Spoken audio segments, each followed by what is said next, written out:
Hello everybody and welcome to my next exciting project, Alpine.js E-commerce website. Let's immediately have a look at the demo, what we are going to actually build. We have the e-commerce website landing page, we have the list of the products. We have possibility to add items into the cart. When we click this button, we see this notification which has delay and the progress bar as well, and we see badge right here. These are the number of items in the cart. I can add the same item multiple times or add multiple items, of course, in the cart. When we go on the cart page, we have possibility to remove the item from the cart or just change the quantity. When we update the quantity, we see the subtotal is calculated based on the unit price multiplied on the quantity. And just like that, we have it working. We also have possibility to add items into the watch list. So right here, when we click on this heart button, the item is added into the watch list. And if we click on the My Account, that drop down appears with the animation, and that is also done using Alpine.js. And right here we have this watch list with page number of items in the watch list. If I click the same button second time, the item is removed from the watch list and we of course have possibility to add multiple items in the watch list, and we have two of them. When we go on the watch list page, we have just possibility to remove item from the watch list if we don't want. And right here we see that the second item, heart button, is not active anymore. We have the product detail page, and on that page we have possibility to change the quantity and add the items in the cart like that. So now we have 13 items in the cart. We're going to also implement carousel using Alpine.js. Right here, when we click on the arrows, it's going to basically go to the next image, and then it starts basically a loop. We're going to also do read more and read less using Alpine.js with this collapse animation, and we're going to use collapse plugin for that. And by the way, whenever we reload the page, we see the cart 13 right here. Even though everything what you're looking at this is on the front end, it's HTML, CSS, and JavaScript using Alpine.js, we use the persist plugin to save the cart items into a local storage so that whenever we go on the cart page, we see the quantities properly. So if I just reduce them into 4 and 4, and then I reload the page, I see immediately that I have 8 items totally in the cart. Okay, so what's next? We're going to also do a basic form validation. So if we go on the registration page and I click the sign up without entering anything, I see the validation, and we have validation for valid email address as well. So the name should be at least 2 characters. This is another validation we're going to do. So I'm going to type my name. As soon as you type your name properly, we're going to turn the input into green.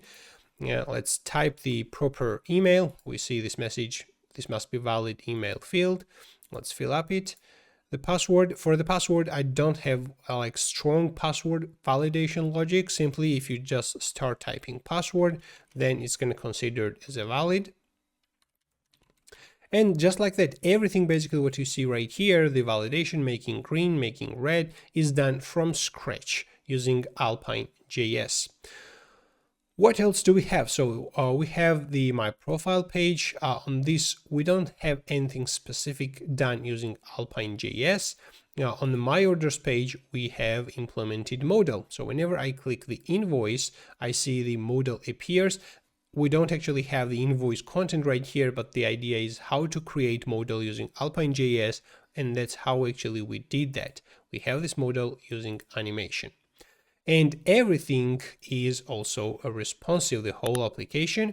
And we also did that mobile menu using Alpine.js, and right here we have the submenu as well using Alpine.js.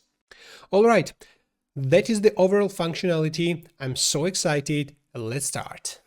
And yes, before we start, please, if you enjoy the demo so far, hit the like button and start watching like that. If you're new to my channel, please consider subscribing for more videos like that. One really important disclaimer. I'm working on a huge project that's going to be Laravel, Tailwind CSS, Alpine.js, fully functional, backend integrated e-commerce website. It's going to be multiple hours with online payments and product management and many features. I'm not going to go into too details at the moment, just I'm working on that and it will be released soon. So I started with the Alpine.js, this particular project, as a preparation for my upcoming project, Laravel e-commerce website. And I was not prepared when I was recording this particular tutorial. So in this tutorial, Alpine.js e-commerce website is fully unprepared. I stuck in many places. Sometimes maybe it gets boring to watch me how I fix my problems. But sometimes our developers' daily job gets also boring when you're stuck in certain things and you have to fix. Sometimes, for me, that's a challenge when I'm stuck, when I need to get around with the problem, find the best possible way. That is actually for me number one reason why I actually love this field and why I'm the codeholic actually. But yeah, this is a disclaimer. So if you're watching this, you should know that the project is unprepared. You will see the whole process, how I stack, how I refactor my code, how I debug, and everything what a developer basically does when building a real project. All right, if you're interested to see the source code for this project, you can check out my GitHub, Tailwind.css E-commerce. And by the way, the HTML and CSS, what you see right here, is something what we are not going to build in this particular video. Instead, I do have a dedicated video for that, which you can find on my YouTube channel. It's a 3-hour tutorial how to build an e-commerce website using Tailwind CSS only. It has everything basically what you see right here is done in that particular video. In this video, I want to focus on Alpine.js. That's the video for Alpine.js and adding the e-commerce functionality to an existing website using Alpine.js. So you get the following source code, Tailwind CSS e-commerce, but please go to the Tailwind CSS only branch because that's not going to contain any Alpine.js code right here. If you go to the master branch, that will probably contain already Alpine.js code right there. So go on the Tailwind CSS only branch, get the source files, and start with me like I do start. And if you find that project interesting, just hit that nice start button right here. If you're absolutely new to Alpine.js, you should probably watch my Alpine.js full course 4 hours tutorial where I teach every kind of basic things, and we're going to also build custom components like dropdowns and modals, tabs, carousels. But if you haven't watched this Alpine.js full course or don't want to watch, that's totally fine because I'm going to re-explain everything in this particular tutorial. All right, smash that like button, subscribe so you don't miss my upcoming videos, and let me know in the comment section if you want to see more unprepared content on my YouTube channel, like how I do a real project, how I struggle, how I debug, how I refactor my code, etc, etc. All right, let's start. Now, I got that Tailwind CSS only branch, and this is how the website looks like. We have the product listing, we have the inner page with add to cart functionality, we have my account, my profile, we have watch list, we have orders, my orders page, we have login, registration, and we have simply password reset. Okay, those are all the pages, and of course the whole website is fully responsive. Okay, so this is something we are going to build right now. Okay, so I'm going to now switch to Tailwind CSS only branch. I'm going to close everything, open terminal, git checkout Tailwind CSS only branch. Let's push if I have anything to push. Okay, and now we can start. Now if I reload the page, we don't have that functionality. The menu, left side menu is always displayed right there. When we click on this button, nothing really works. Okay, let's start from the home page. And first, we are going to create a functionality how to show that dropdown. Okay, so when we click on the My Account, we want to see the following dropdown. So that's pretty simple. We built that million times, I think. That's a dropdown. So, but first we need to start including Alpine.js in our project, right? So let's open Alpine.js.dev, go in the docs. I'm going to go in installation, and I want to get the specific version. So I'm going to copy that script tag, which has version 3.10.2. If you're watching in the future, make sure you stick with the same version 3.10.2, just to make sure that everything works fine. So if you are including the latest version, which might be 4 point something, it might not work. Okay, get the script. Let's go in the index HTML. Here are all the pages we have. Let's go in the index HTML and let's include this right here. All right, now we have that Alpine.js included. Let's focus on the header and let's search for my account. Okay, we have my account in two places. One is for mobile and second is for desktop. Okay, I believe the second one is for the desktop, so I just put one right here, save that, make sure that I'm making changes in the correct place. We see one right here, so that's the place we need to make changes. This SVG is an icon. We have span, another SVG which is for caret, this chevron, and let's have a look. So this is the li element is something we need to make it as a drop down. Okay, and then inside there we have a element and ul element. So let's start with giving that x data with open equals false, and the ul should only be visible if open equals true.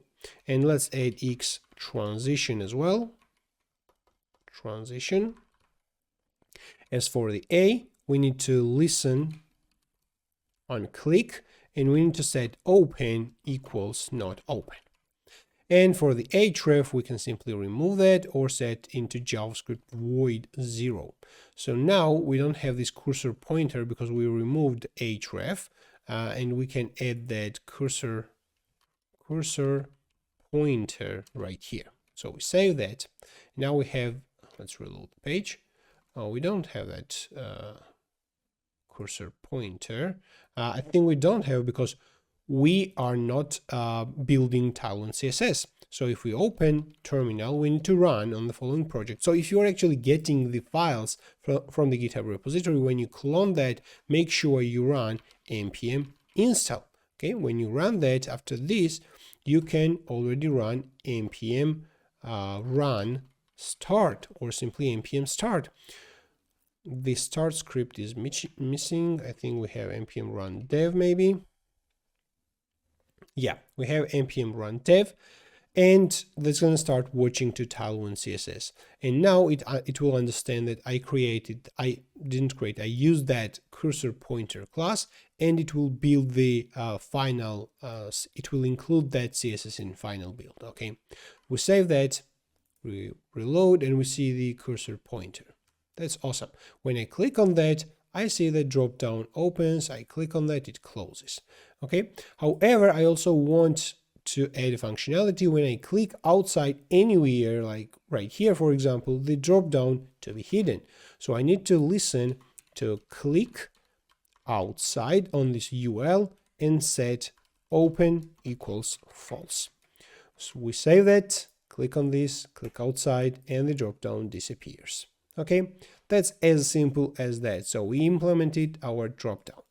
Now let's focus on responsive menu, which by default is always visible. Okay, now let's scroll up and we have header, and I think this one is for responsive.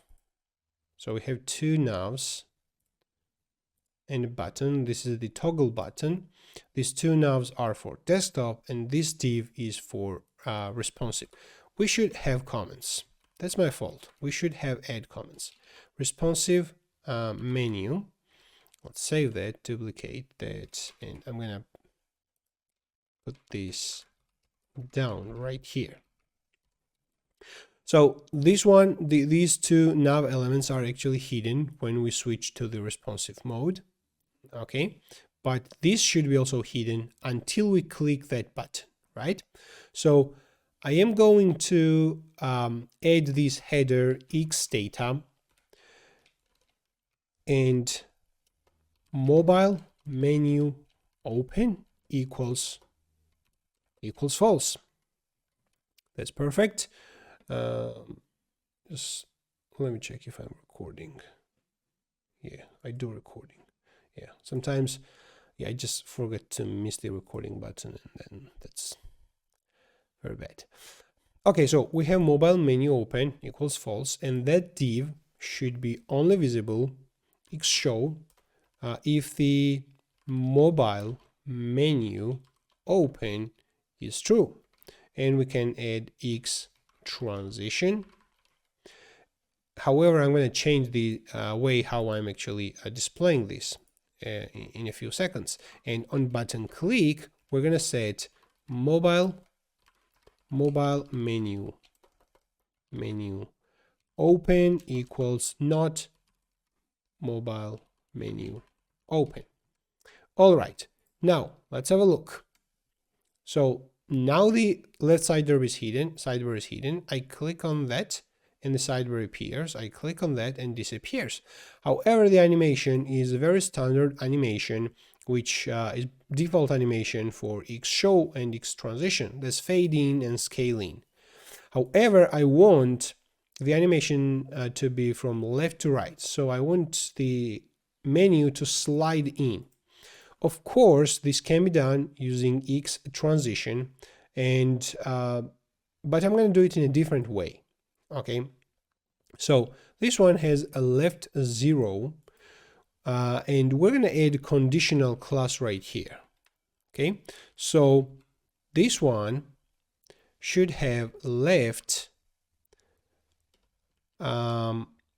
minus 220 pixel. That's basically the same amount as whatever is the width. So basically when, let's actually remove the X show and X transition and observe that. Okay, so this one is 220 pixel in width, and right now it is visible. So if I set the left to be, that should be actually minus left equals 220 pixel, then the menu will be hidden. And we can inspect that and have a look. It should be right here, that this one has width of minus 220 pixel. If we increase, then the menu comes in the viewport. Okay, this is something what we want to achieve. So we default set that minus 220 pixel, and the left should be, we can set it like this. So if mobile menu open equals true, we give the left to be 0. So now it's going to be visible. In other case, if the mobile menu open is false, then I'm going to move this right here. Okay, so I conditionally add either left 0 or left minus 220 pixel based on the mobile menu. Now let's have a look. So I click on the button and the menu opens. Let's slide in. Okay, this is exactly what I wanted to achieve. Okay, what next? So next I want to make that my account working. So when I click right now, it doesn't do anything. So that's going to be very similar what we did previously, but that should be done inside the mobile menu. So we search for my account, which is right here. Let's collapse SVGs. And on that li element, I'm going to add x data, open true. So on that click, we said open equals not open. We actually don't need that space, and we need this in quotation marks. And we can remove href, cursor, dash pointer, and on that UL we said xShow xTransition. All right, now let's have a look. So we open the menu, we click on that, nothing really happens. Let's have a look in the console. So we have some syntax error, I think. Open true, open equals not open, xShow equals open. That's what has been missing. Okay, now it actually works. However, when we open, it is actually visible. It should not be visible because we said open equals true, we said open equals false, and it's not going to be visible. So, and we need to add this one, cursor pointer. Okay, and just like that, we have now a mobile menu, submenu right here. Awesome. So what's next? What are we going to build?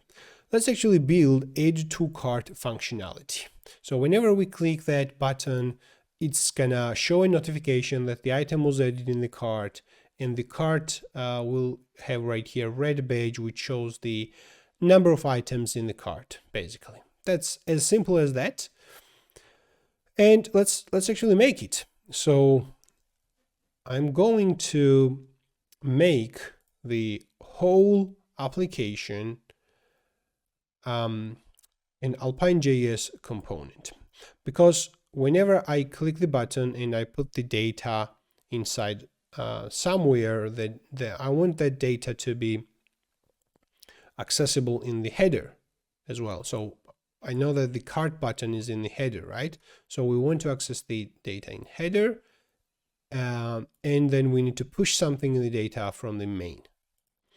All right, let's make this an Alpine.js component, xData, and I'm going to create now reusable data. I don't want to create the whole bunch of properties and methods right here exactly on the body. So let's go and create in the source, excuse me.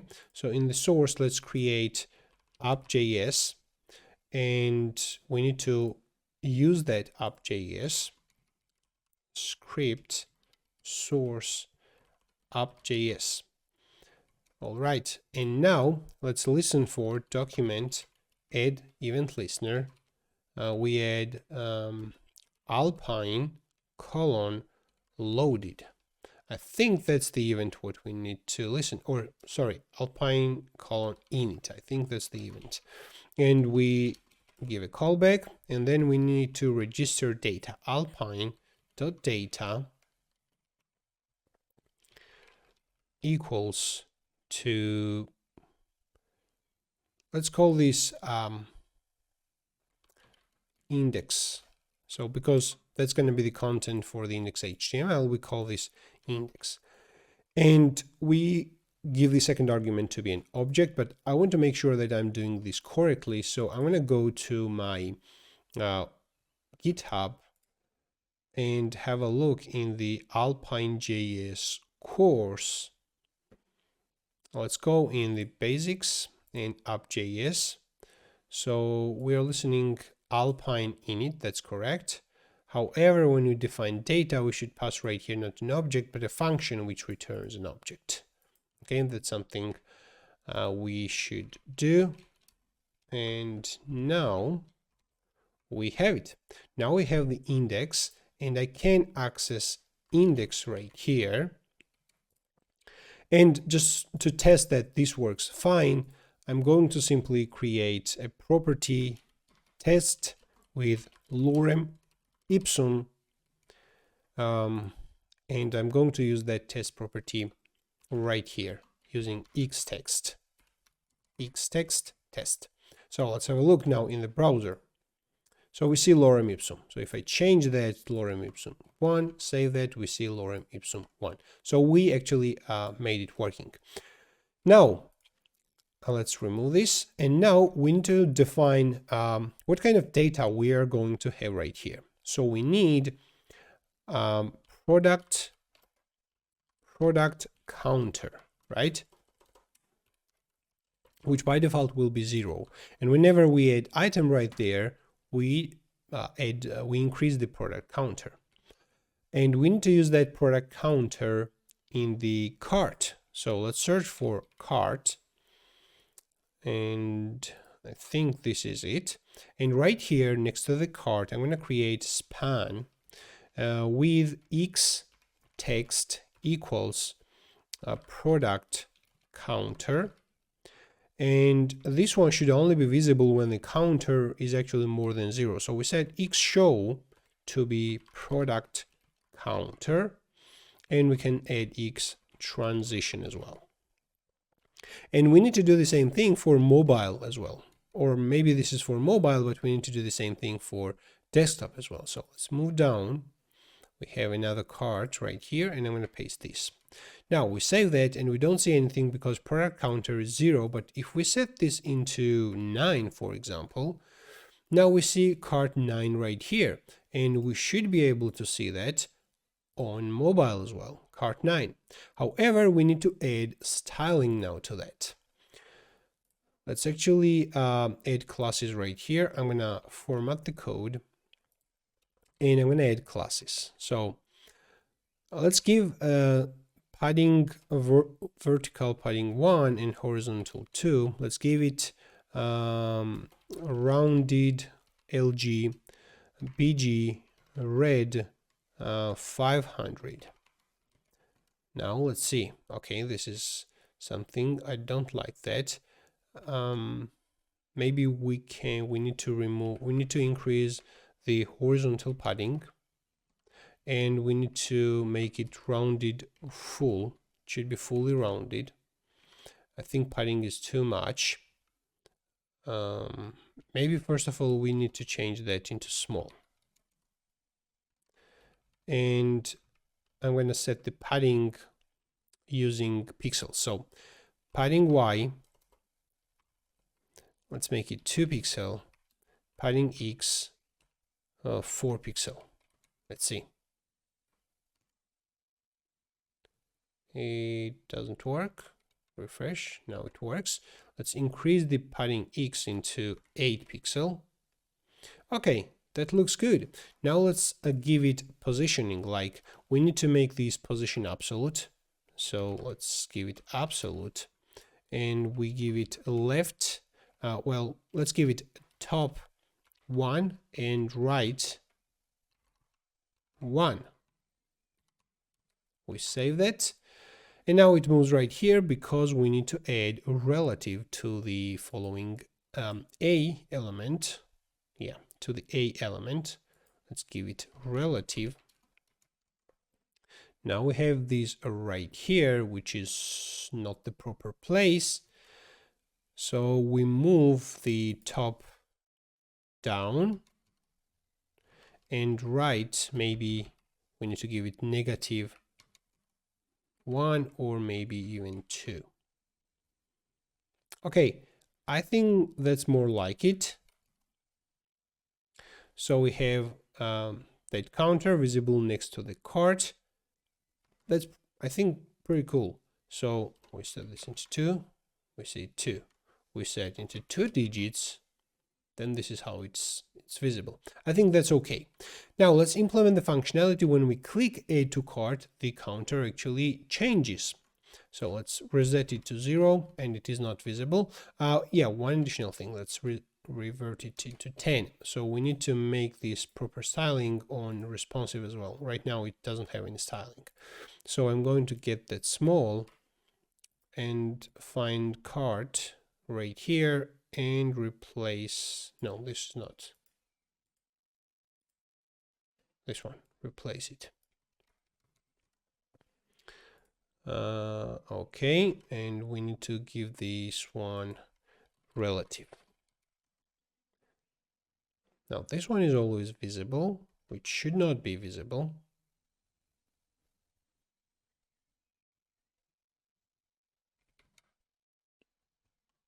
That's strange. It should not be visible. First of all, it is not properly set with the, with the coordinates.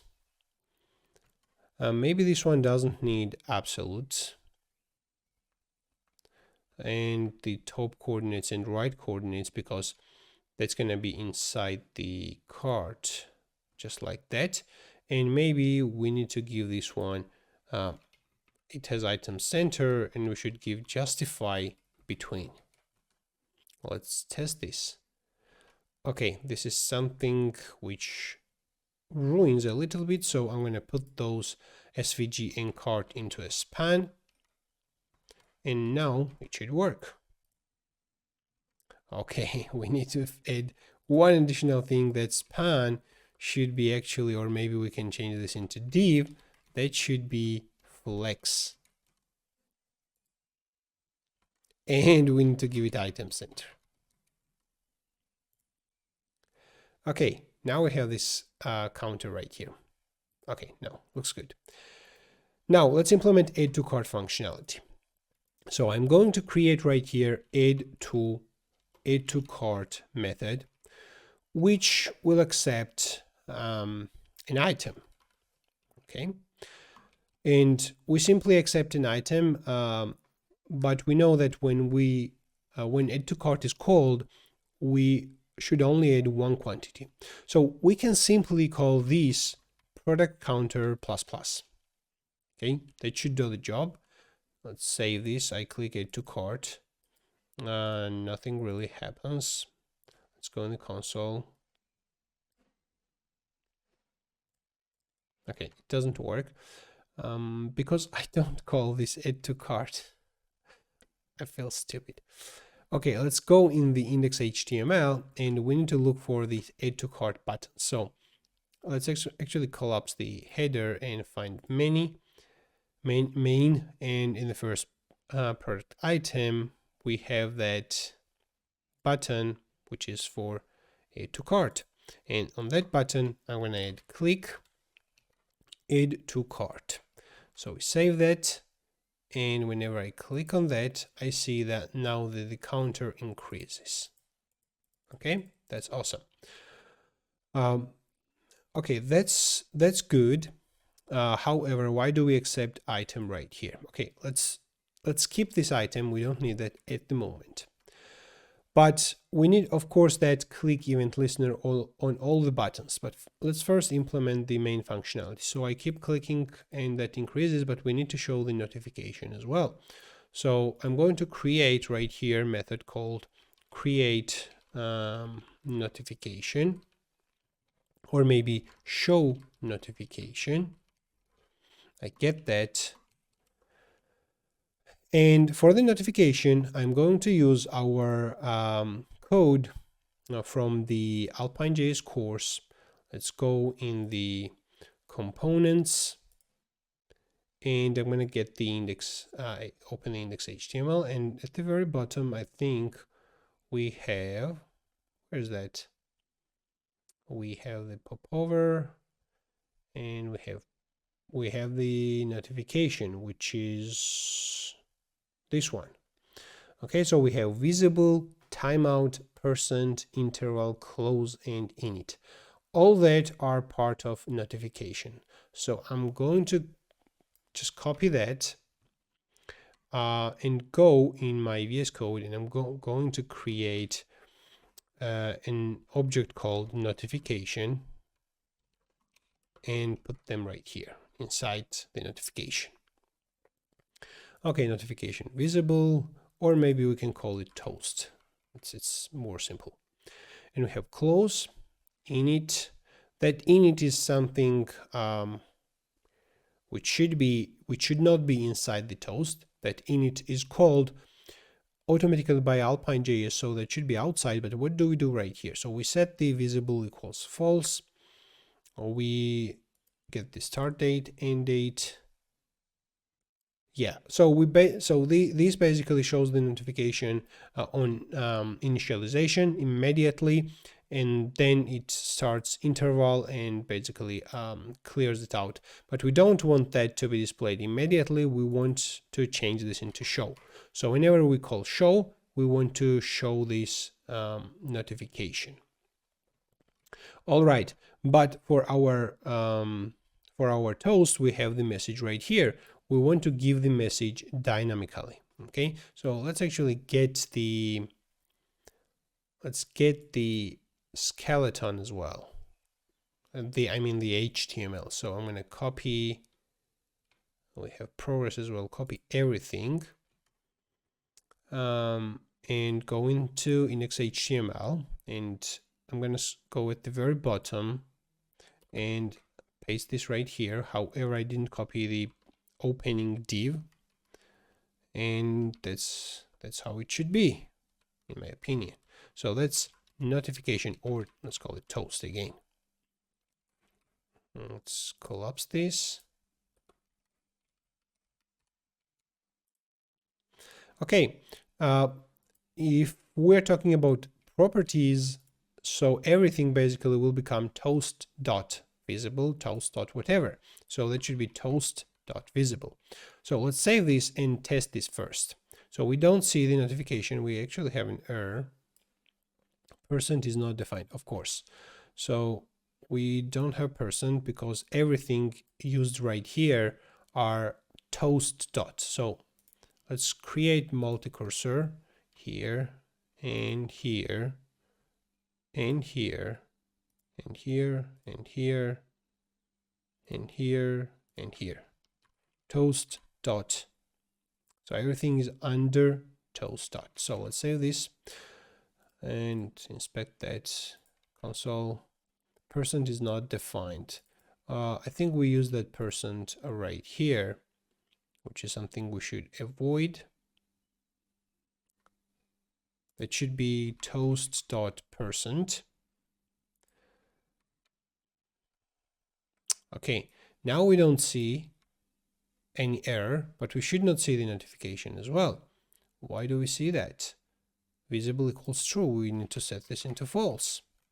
And just like that, we don't see that. But whenever add to cart is clicked, let's set this toast visible equals true. Now I click on that. Okay, it does not do anything. We need to call this toast show method,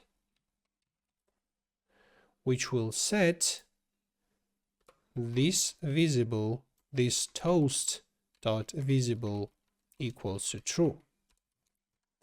All right, refresh the page, click on that. I mean, the last button, we don't listen clicking on this item. So we only listen click on the first item. So we click on that and we get an error. Can set properties of undefined visible. This toast show. Let's actually set this toast visible true right here, and then we call show. And let's test this. Can't read properties of undefined. This toast timeout. Okay, that's weird. Why do we have those errors? Can't read properties of undefined reading timeout. So toast obviously is undefined at some point. Let's actually set only visible and don't call show. Now, yeah, it is visible. Then when we call show, yeah, we shouldn't have this time. There should be this toast timeout. Is there any other place where I missed that toast? Okay, now let's test this. Add to cart. It is displayed, but we don't call show. Let's call show. Click on that. We have the same error. This toast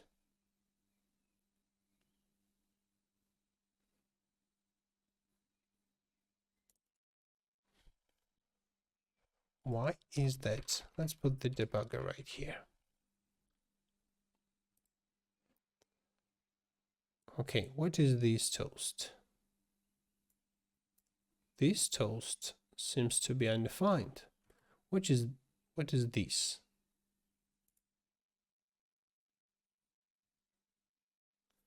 Okay, now this refers to this object, not the outer one. That's something interesting. So I didn't expect that. Now we have this closed and this show. So I think it was necessary to add toast everywhere. I mean, down below. Let's revert this. Excuse me. Okay, so we revert this, and whenever we call add to cart, this this dot toast dot visible equals true, or we simply call this toast show, and we set this visible equals true right here. Let's call this toast dot show, and let's test this. I click add to cart, scroll down below, we see the notification and the progress bar as well. Okay, awesome. The only thing I'm going to add to that is right here, I'm going to give it a position absolute. I'm going to give this one width of maybe 300 pixel, maybe top coordinate of 8, and I want to put this in the center.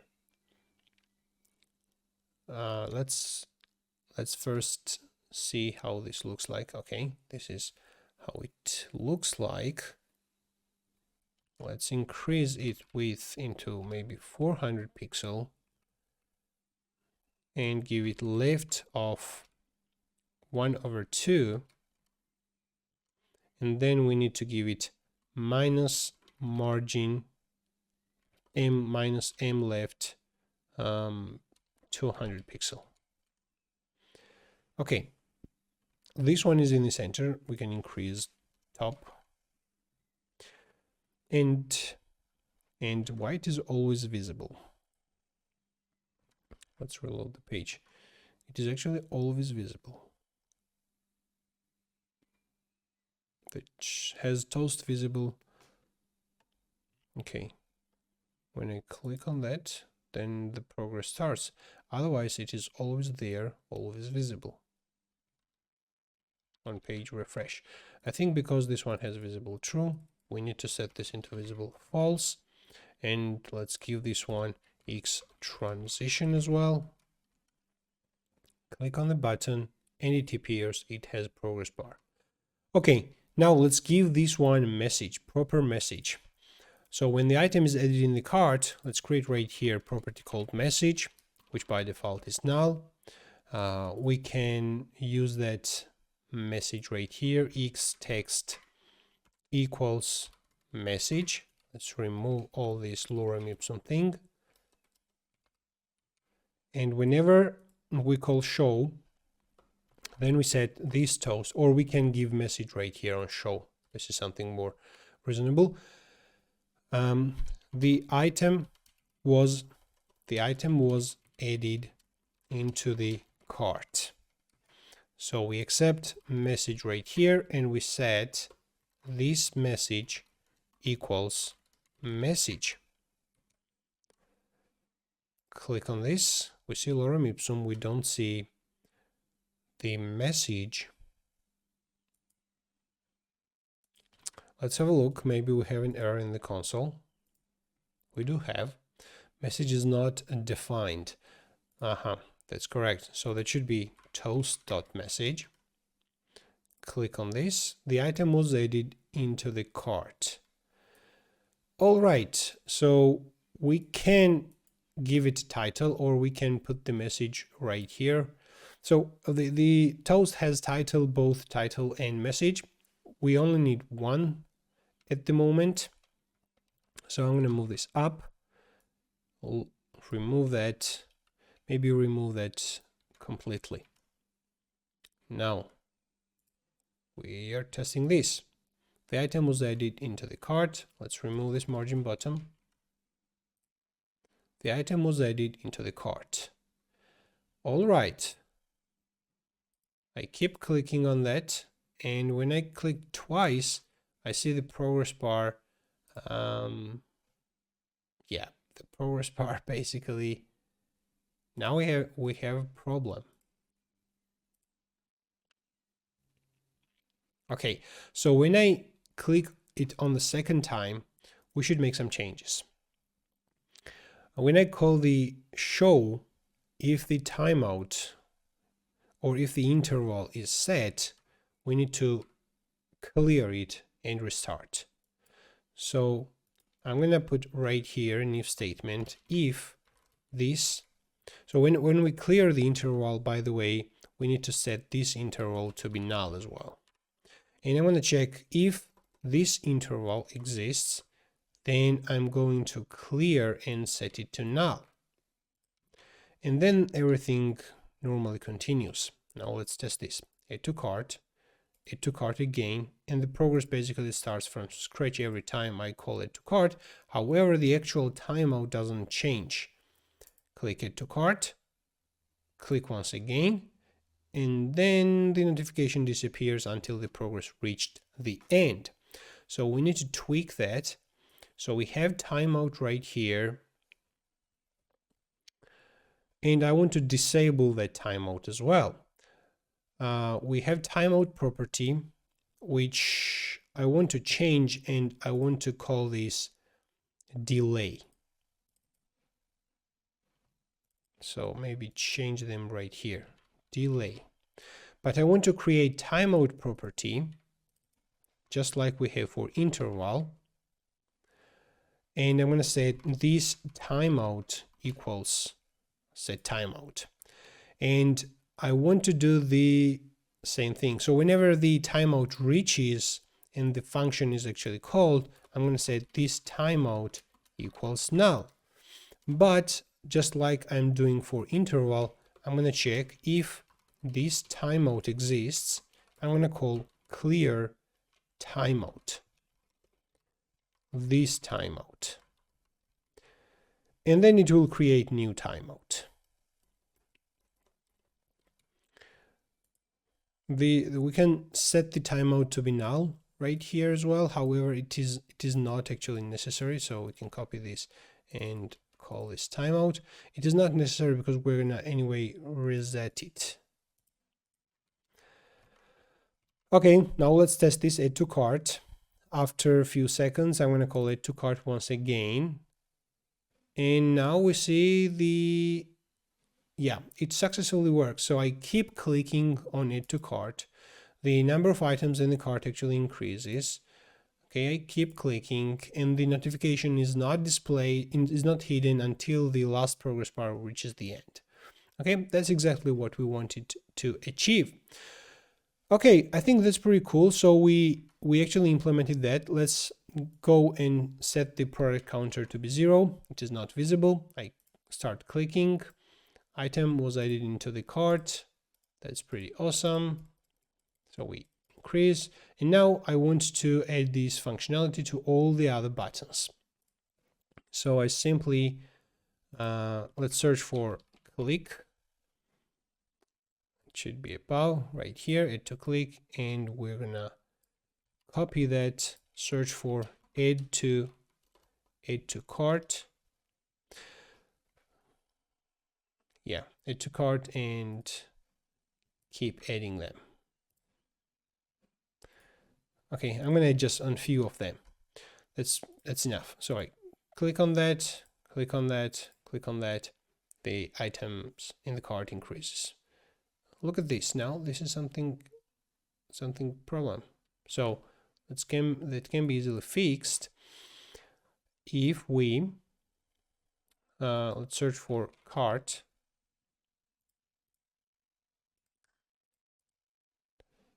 And we need to give this one the index 20 maybe.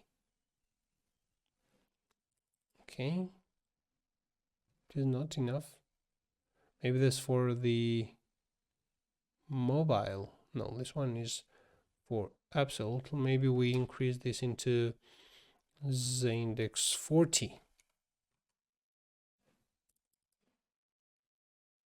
No, it's not visible.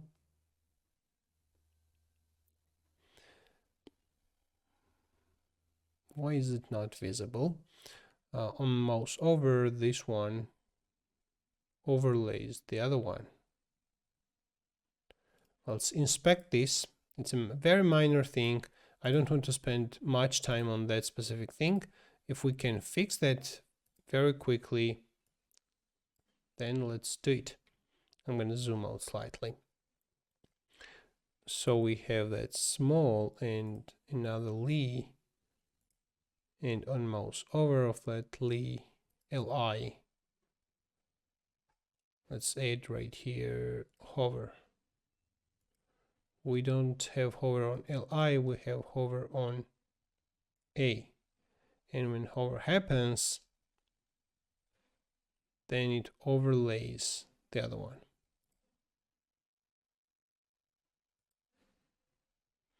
This one has, where is the index property? I don't see it. Let's give it the index 100 maybe. Yeah, that works. Why this doesn't actually work? Let's give it the index 100. Now look at a very important thing. Let's first make it, let's test this. Okay, now this works. But now I want to you to pay attention to one thing. So when I reload the page, I see, let's inspect this once again. I see the notification drop down as well as this red badge visible, and then they disappear. Okay, so remember how to fix that. So we need to add xcloak. Okay, on the head, let's create a style, and I'm going to set xcloak, whatever has xcloak, we're going to give it display none with important. However, we need to set the xcloak to those elements. So let's search for cart, and I'm going to give this xcloak clock. That's probably for menu, for mobile version. Let's search for another cart, xcloak. Okay, now we don't see that red badge.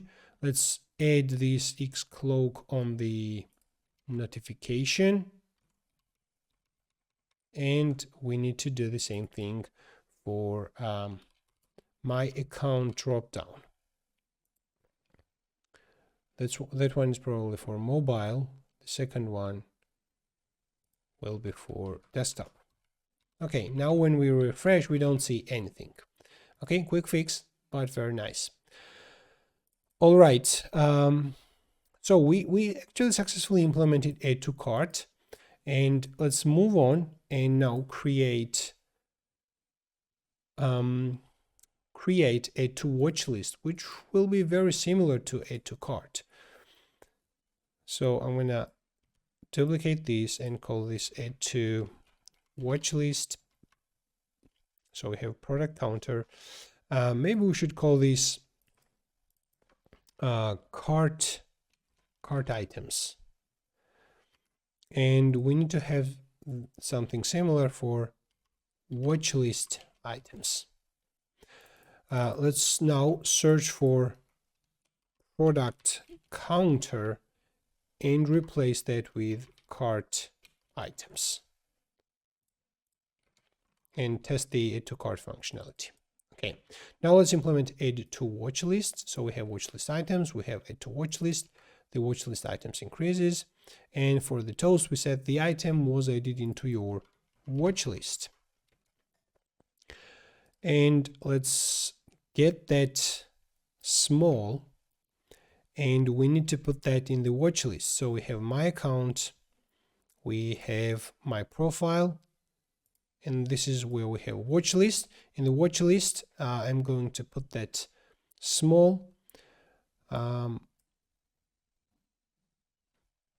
Let's format the code.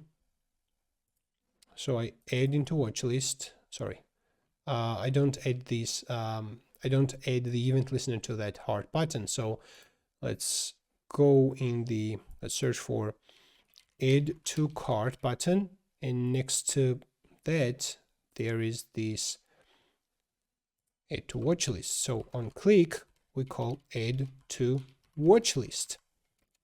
So we save that, and when I click on this, the item was added into your watch list, and right here I should see those count. So let's now look for, I put that, let's collapse the main. I put that under my account, my profile, and the watch list. So I added that on responsive version. So I should be able to see that counter somewhere right here. But let's actually get this, search for my account for desktop, which is, I believe, this one.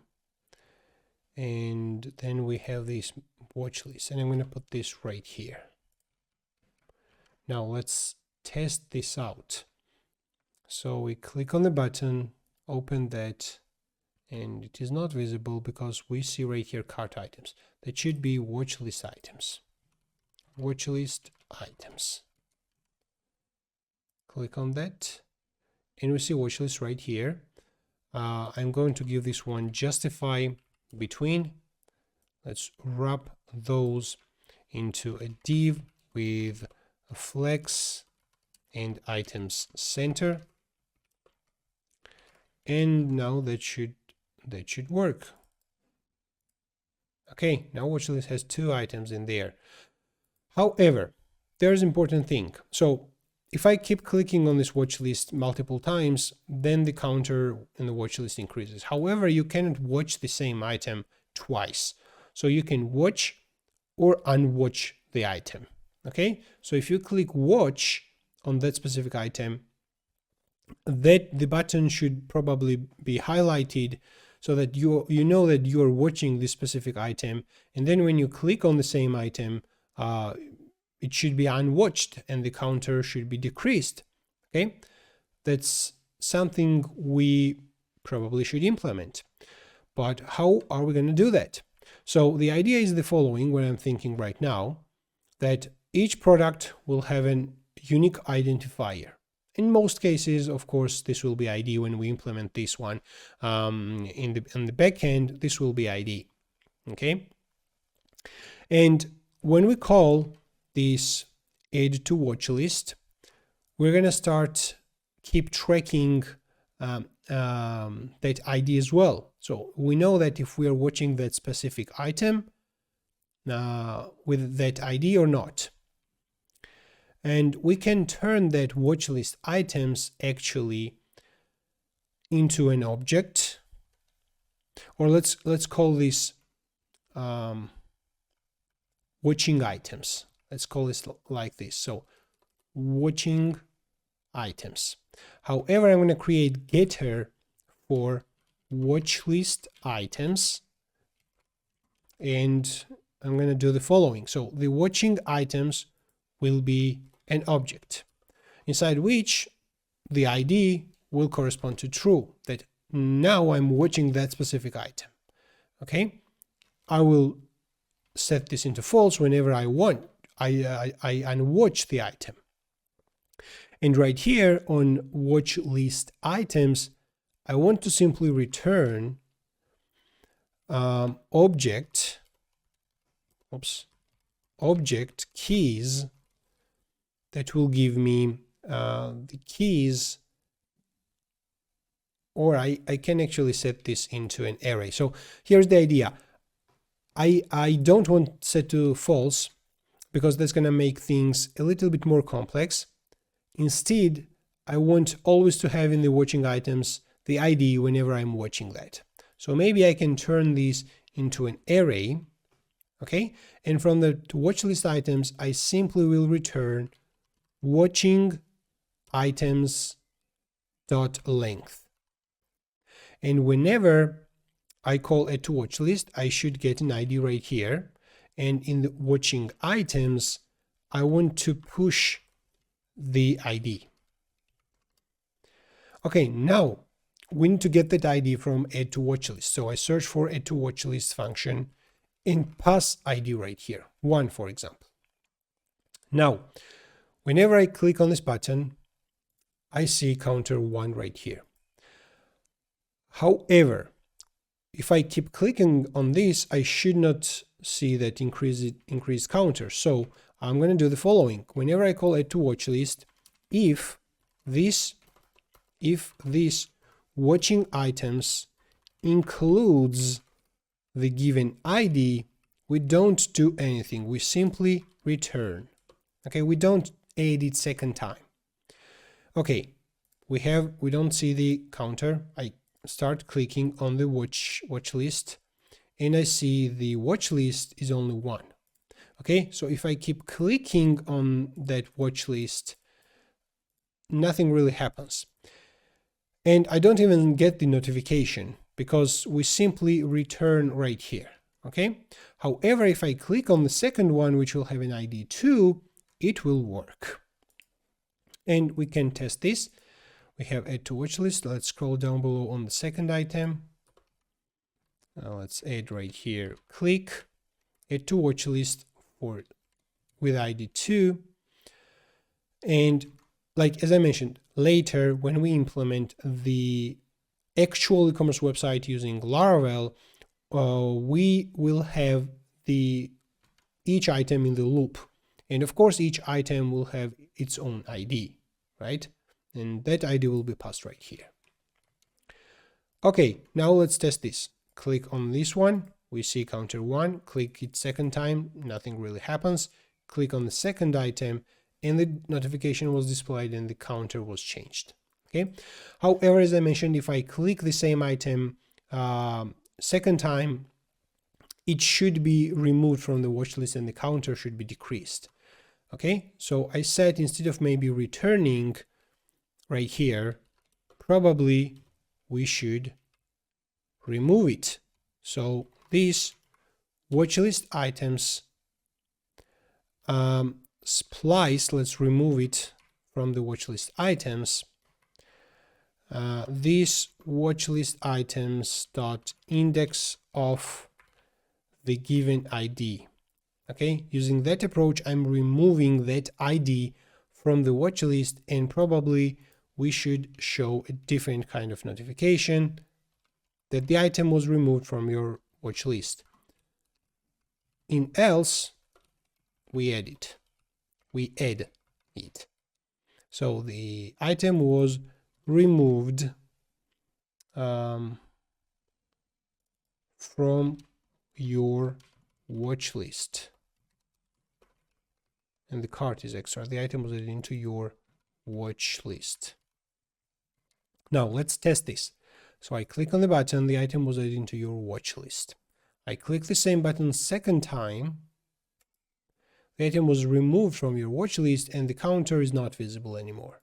So I add this one and this one into my watch list, and I see 2 items in the watch list. I click on the second one and the counter was decreased. I click on the first one and the counter was disappeared.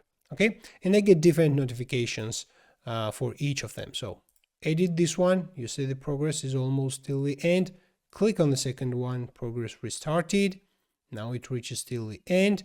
I click on the second one, the item was removed. I clicked on the first one, the progress was resetted and both items were removed.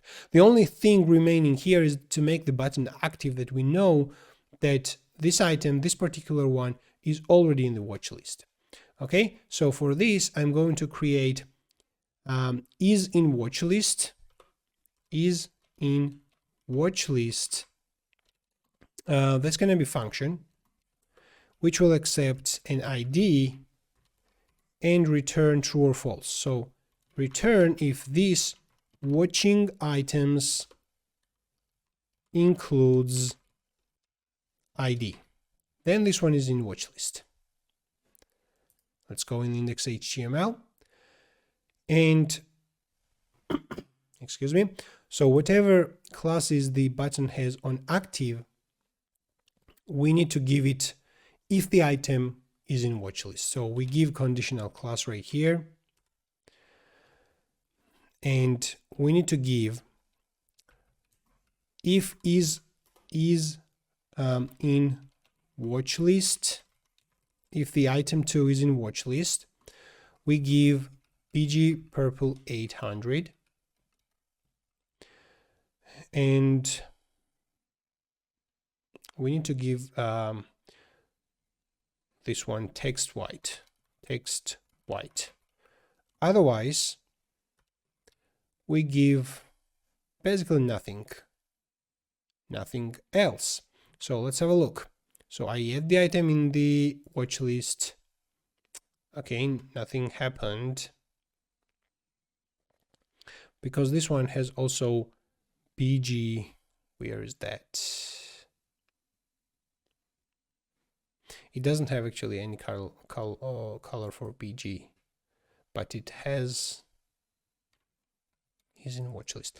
Okay, let's test what this returns. So debugger. Let's inspect this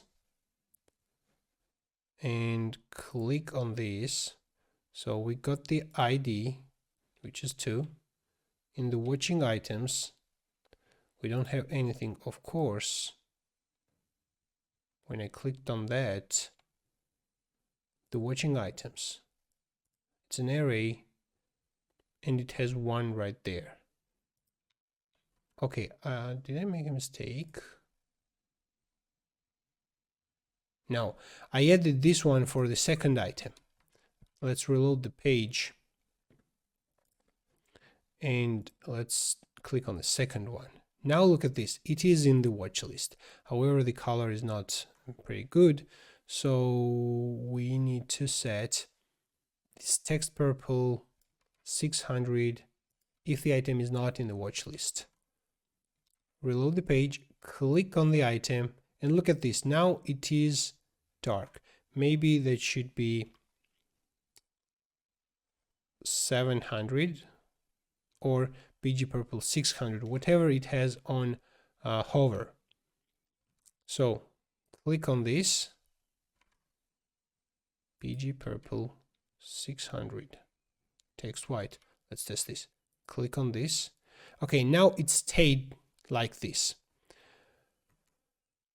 Okay, on hover it had this BG purple 600. That's actually correct. On active it had BG purple 800. Now it doesn't have any kind of state on hover, but we know that it is in the watch list and that's why it is highlighted.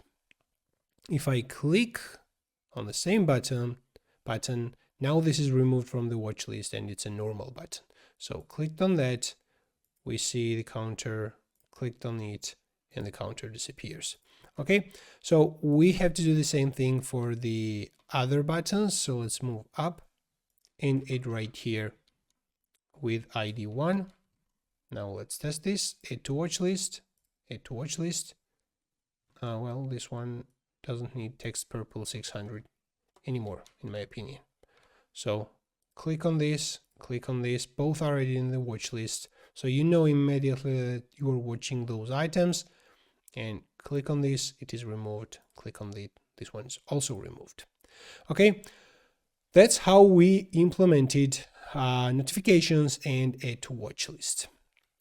Okay, let's implement now add to cart from the product HTML page from inside here.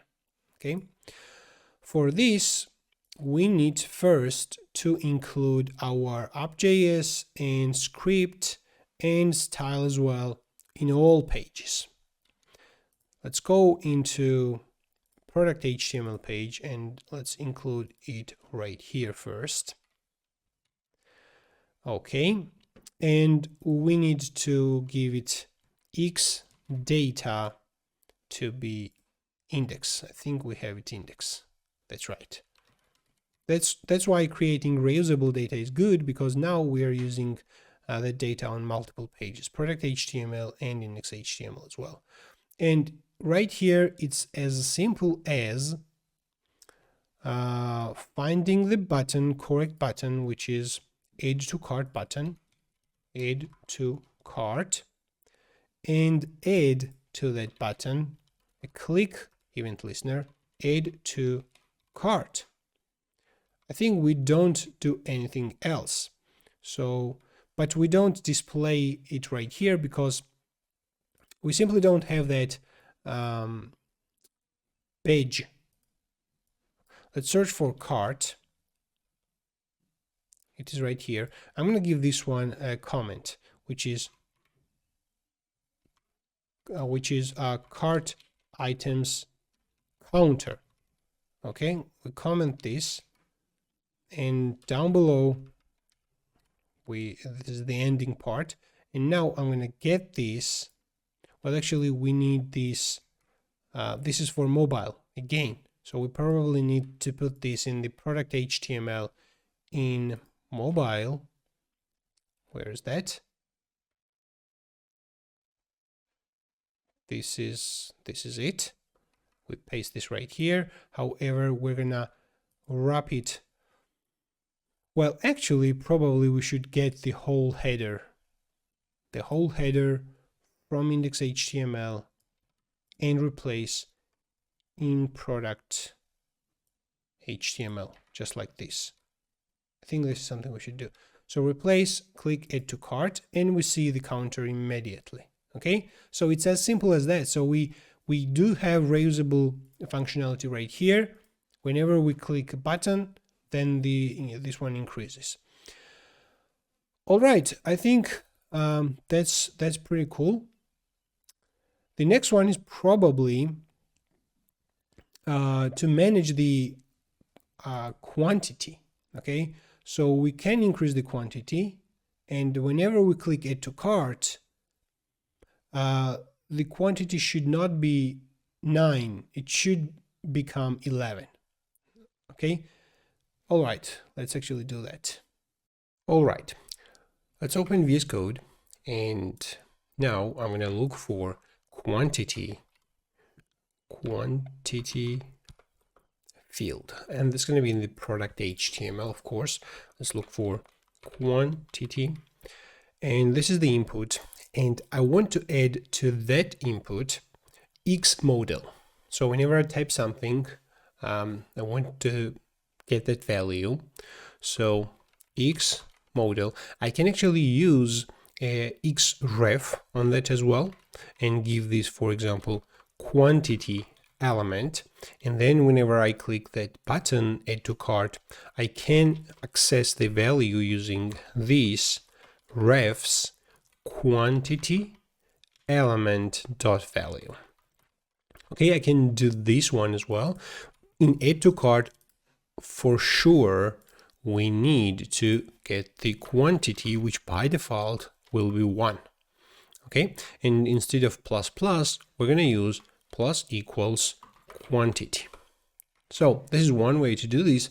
Second way is to use X modal. So let's first test this out. So I click on the button. I think we have an error. Let's test this. Properties of can't read properties of undefined quantity L. So why is that undefined? Xref quantity L.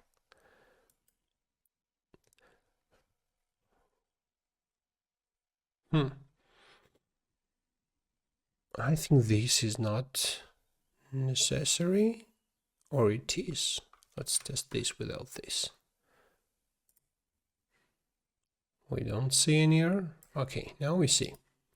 Okay, let's click on reload the page. Add to cart, it's right here 0, 1.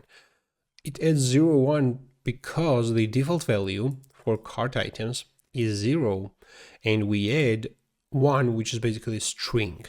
Okay, that's why 0 is concatenated with 1. And we need to parse int the quantity value before calling plus equals. Reload the page. add to cart, and that works. Now let's increase by 5 and we should see 8 right here. And this is exactly what we see. However, as I mentioned, we can use xModal right here. So xModal equals quantity. In this case, I can pass right here quantity.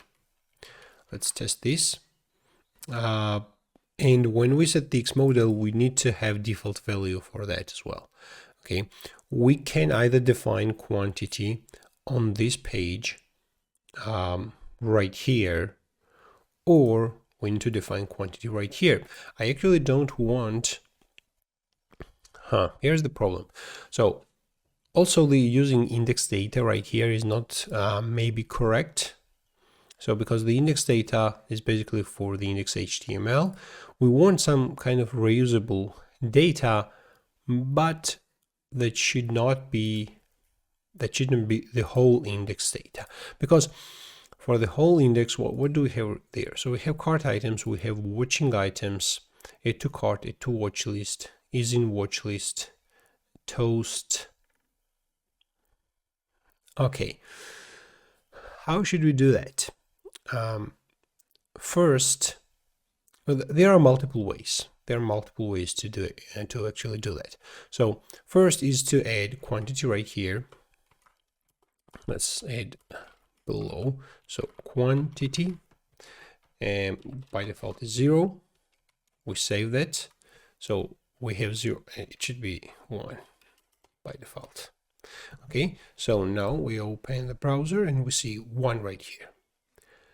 However, if we set the quantity to be 3, for example, by default, then we see 3 right here. Okay, let's set to 1, and then I change the quantity.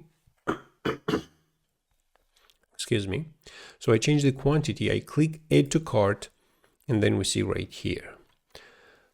Okay, that's actually working, but there's something I don't like in this approach, and I would like to probably change that. Maybe I'm going to create new data right here, and I'm going to call this Alpine. First, let's define. And I'm going to call this add to cart data, or maybe cart data, something like this. Let's test this out, how this is going to work. Okay, for the cart data, we need cart items, just like we have right here, but we need to move methods from here into cart data. So let's take out cart items and put this right here, and we need add to cart as well, and put this right here. Okay, all right. Now we can we basically caused errors now in the index HTML, because that was used index right here, and then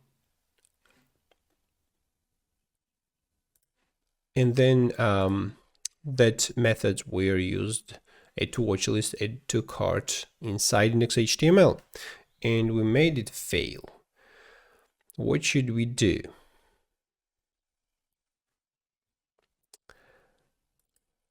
I'm just thinking, so maybe we can logically group the items into data. So for example, instead of maybe having cart data, we're gonna have probably Alpine data.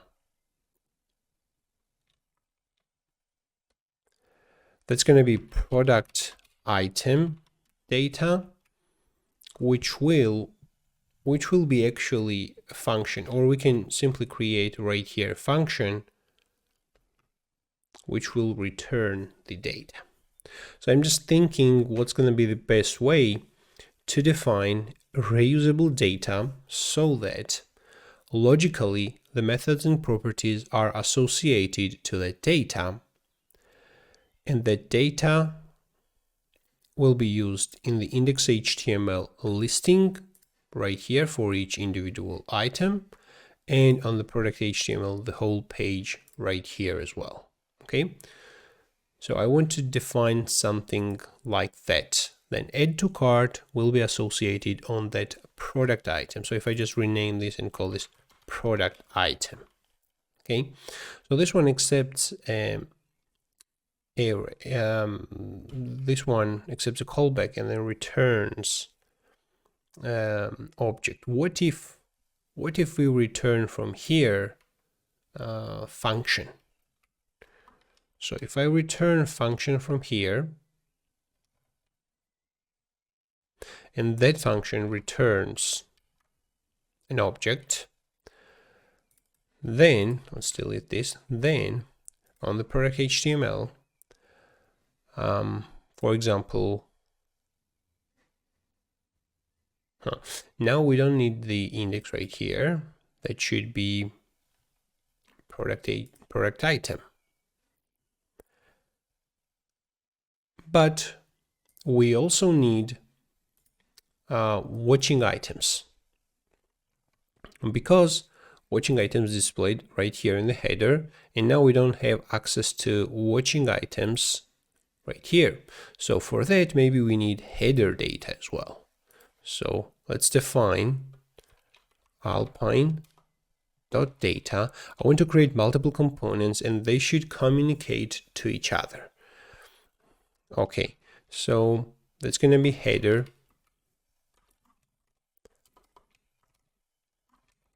and return an object, and we're going to have cart items right here. So let's try to come up to best way. So we have cart items. We don't need anything else. And what else? So we need watching items right here, and we need get watching items in the header, which returns quantity. Okay, so we have add to watch list is in watch list. That's a part of index which can be moved in the product HTML as well. Product item, excuse me. So let's move them into product item.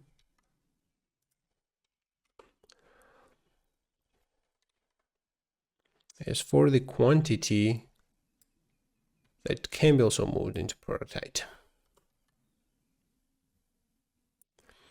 Okay, now we've ruined everything. What's going to be the best way? Maybe the best way will be to define store.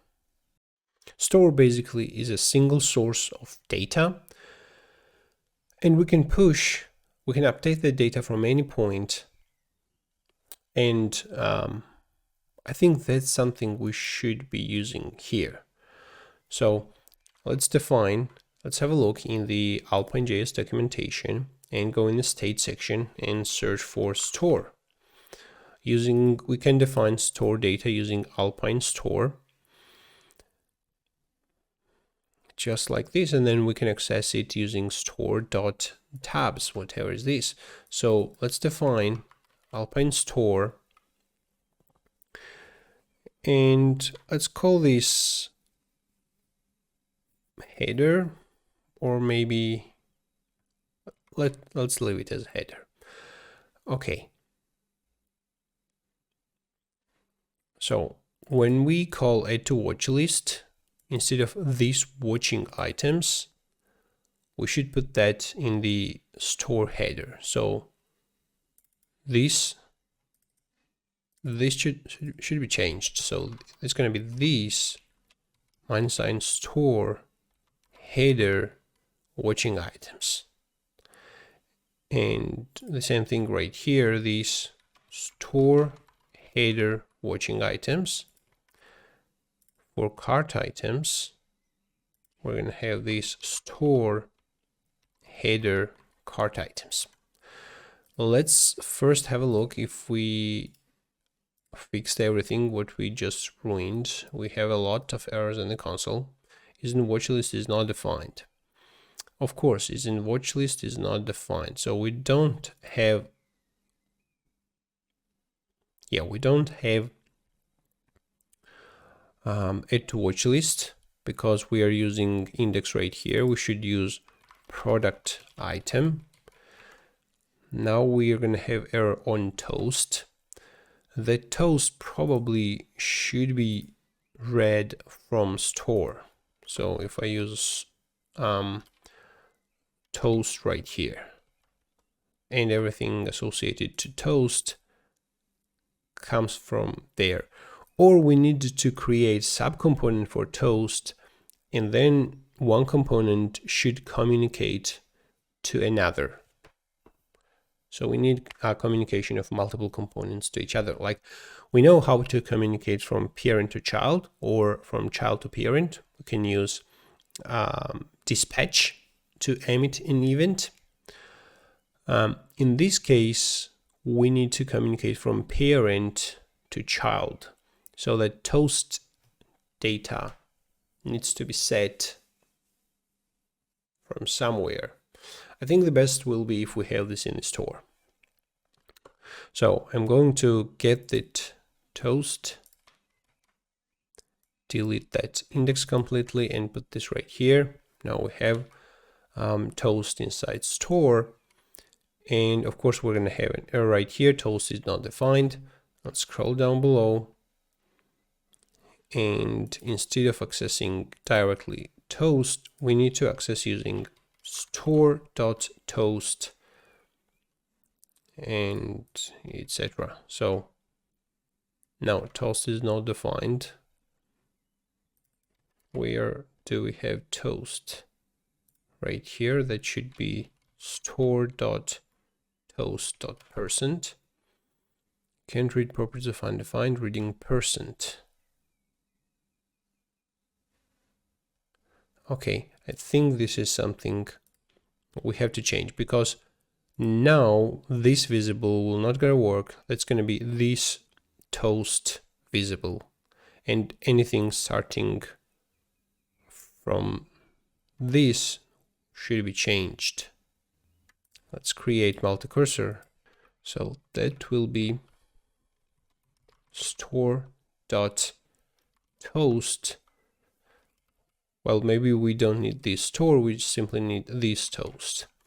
Let's test this out. Can read properties, percent of undefined, percent. Okay, this toast is not defined. Let's put debugger right here. Debugger is not displayed. Store toast percent. Why we don't see that?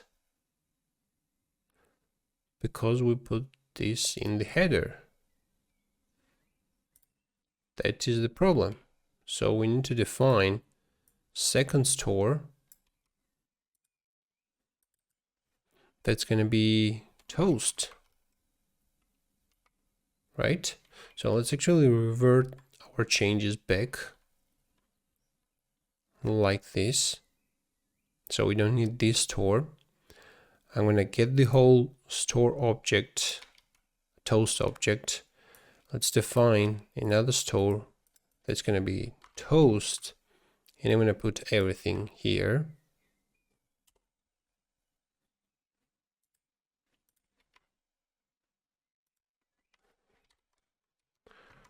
And is in watch list is not defined. This product listing page is in watch list is not defined. Why it is not defined? In the product item, so we have product item page, because that returns an array, that returns a function, so that part should be completely removed. Can't read properties includes is in watch list. So now let's see, is in watch list. This store header watching items includes.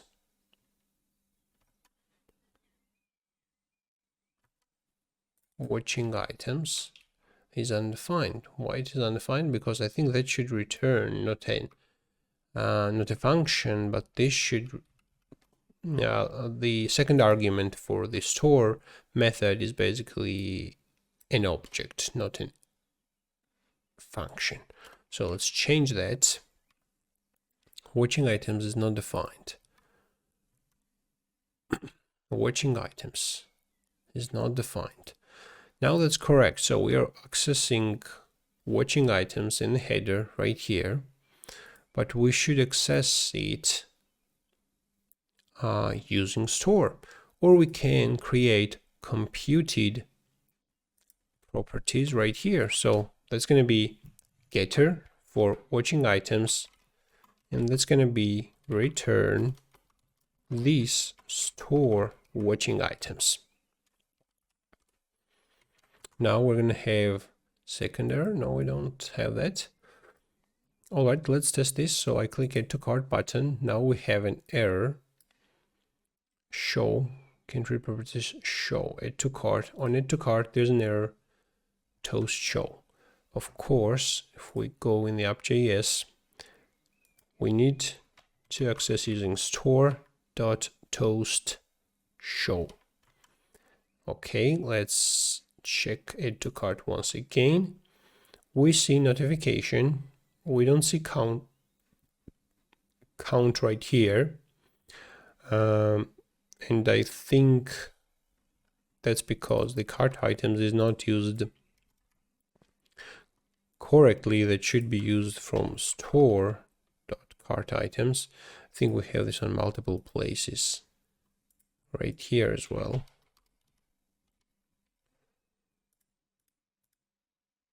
So we have it in 3 places. Store.cart items. What are we have the watch list. On the watch list we also have cart items, which is actually not correct. So on the watching list items, so on the watch list we need to use watching list items. Oh, all right, now let's test this add to cart functionality. On cart we don't see any badge, and the reason is something we need to debug. So let's check this. So right here we have these cart items that should be basically store header.cart items, right? So let's look for another place, store header cart items, and down below we have the watch list, and we need store header.watchlist items. Let's look for watchlist items as well. We need to fix it. Store header watchlist items. Now click add to cart. Okay, again on the cart we don't see anything. So why don't we see? So store header watching list items, that returns these watching items length. Okay, what do we do when add to cart button is clicked? Store header cart items plus equals something. On add to watch list we call store header watching items includes splice. The toast show will not gonna work. We should have an error in the console when we click add to cart, but we don't have that, which is strange. So we see notification when clicking add to cart,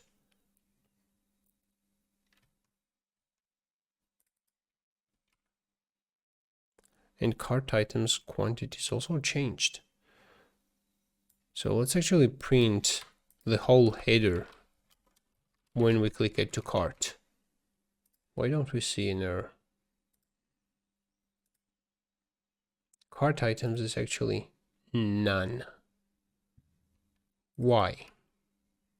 Because cart items is not defined on header.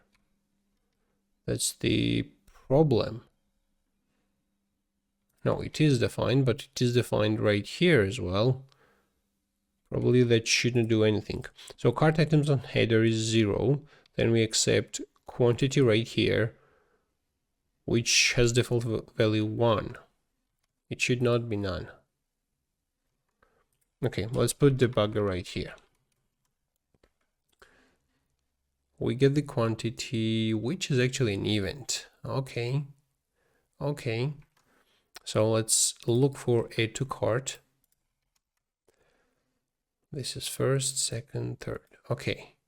The add to cart. Let's actually use parentheses, because in this case, I think it should not pass event object. So without parentheses, basically Alpine.js, I think, passes the event object. With parentheses, it should not pass event object, because we are not using that magic keyword event. So if we save that and test this, click add to cart, now the quantity is 1. And if we proceed,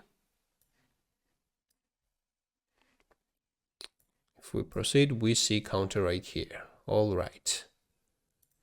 So click, now the counter increases. Okay, now that's more like it. So let's go inside. First, let's test watch list as well. So I click watch list, and we see counter right here. I click, and the counter basically decreases. I add those 2 items in the watch list. We see 2. Now, now we have a bug. So I added both in the watch list. Now I unwatch the second.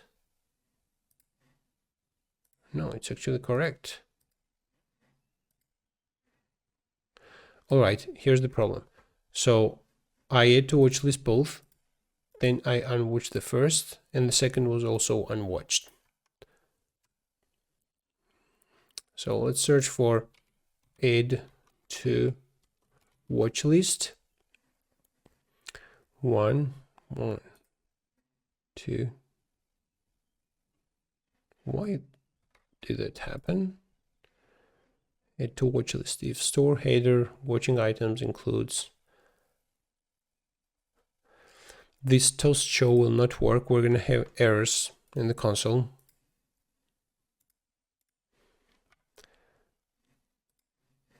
Here it is. So we should change this into store toast.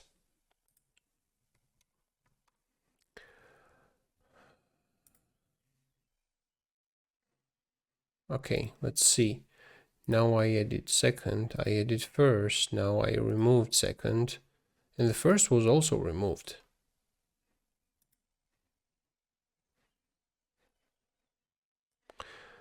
I'm going to actually output, maybe right here, I'm going to output the whole watching items. That's going to be an array, right? So click 1, click 2. Let's remove second. Now there's only 1. Hit second, click on the first, and now both have been removed. Why? I am going to put debugger right here. Click on first. Click on second. Remove first. So ID is 1, so 1 should be removed. But actually both have been removed. Do we have any errors? No, we don't have. I know the reason. The reason is in this place we pass right here. The second argument basically we don't pass, which means remove everything after that position. Okay, we have 2 elements in the array, and after the first element, then everything is removed. So we should pass right here 1. It's my mistake. So we add, let's remove debugger. Okay, so we add both and remove only first, then second. All right, that's going to work. Another thing I want to find out is the toast basically should be a component. It should not have stored data. So I want the, for example, product item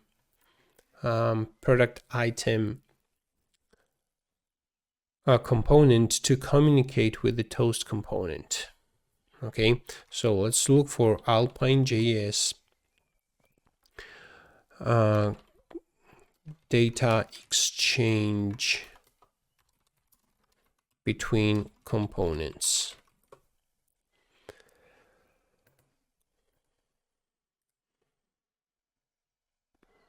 Okay, let's find maybe some example. Dispatch.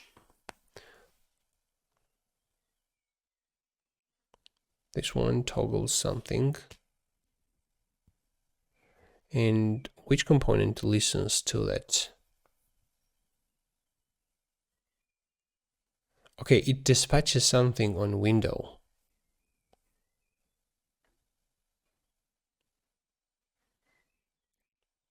And then another component. So this component dispatches toggle. Then this one listens on toggle.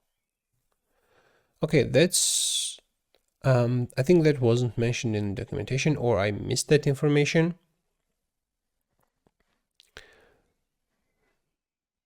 The event object and the detail object for the event. So if I just dispatch something from one component, it will be visible in another component. So in this case, if I change the store toast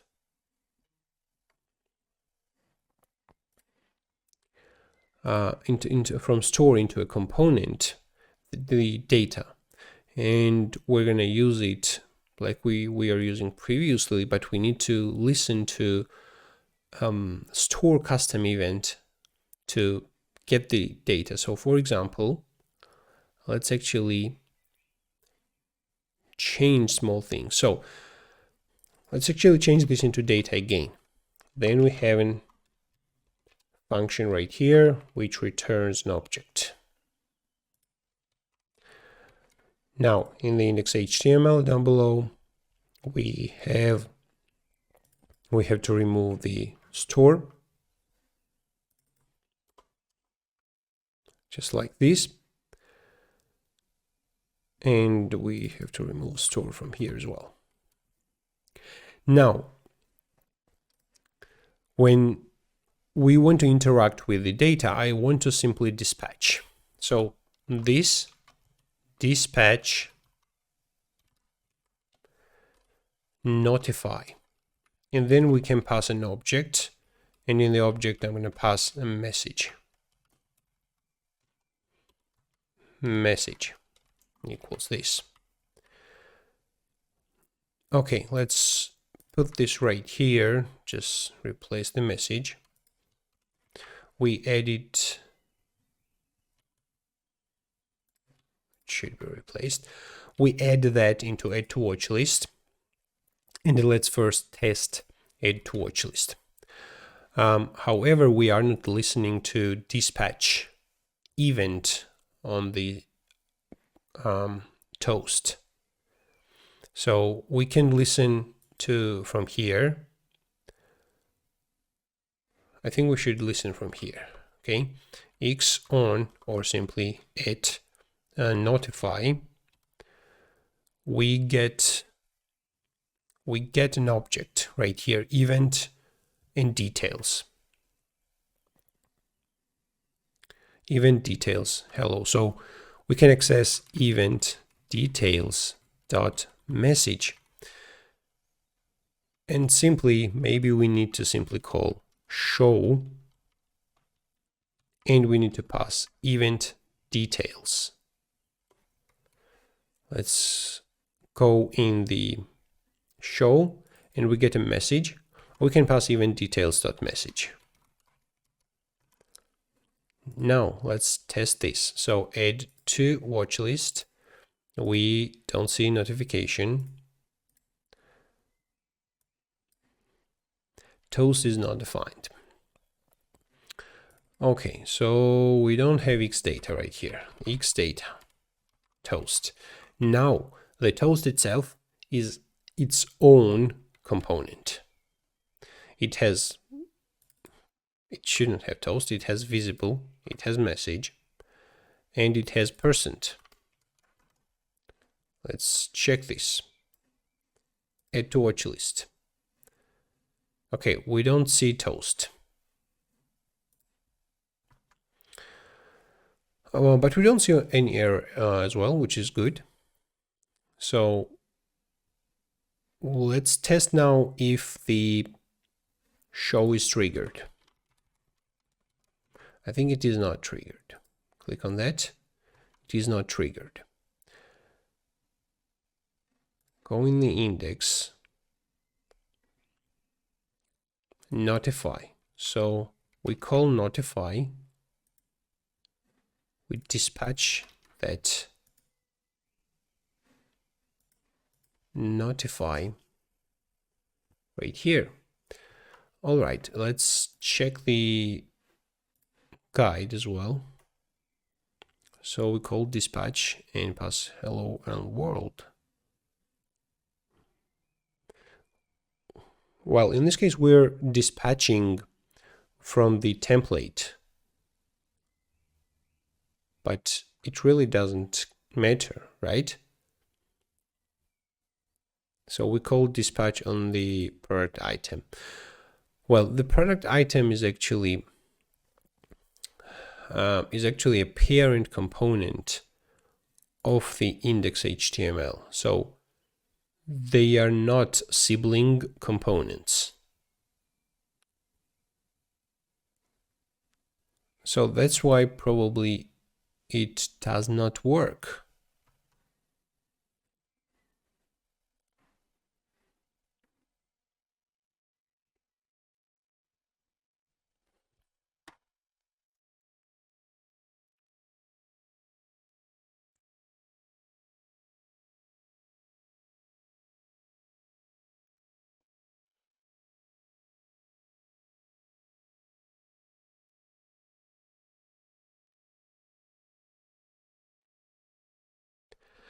Okay, I think we need to dispatch that event on window, or we need to listen to it on window.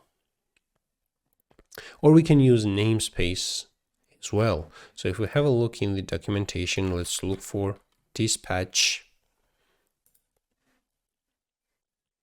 We can simply dispatch notify and parent will get that, but we want vice versa, parent to dispatch and child to get that. Here's an example. Dispatching to other component. We simply dispatch, but we need to listen to window. So I think that's the problem. So we need to listen on window. And then let's check this. We have an error, which is good. Reading message. So we couldn't read the message. Why? Event details message. Let's only pass event details.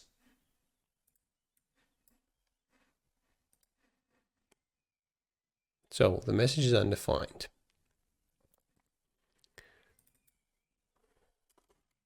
Let's only accept event. Now we have event details. No, it should be event detail message. All right, let's remove the debugger now. We're getting close. So I click add to watch list and the notification is displayed. The notification has position absolute, and that's something which should be changed as well. It should be fixed. If I scroll down, click, then I should be able to see the notification.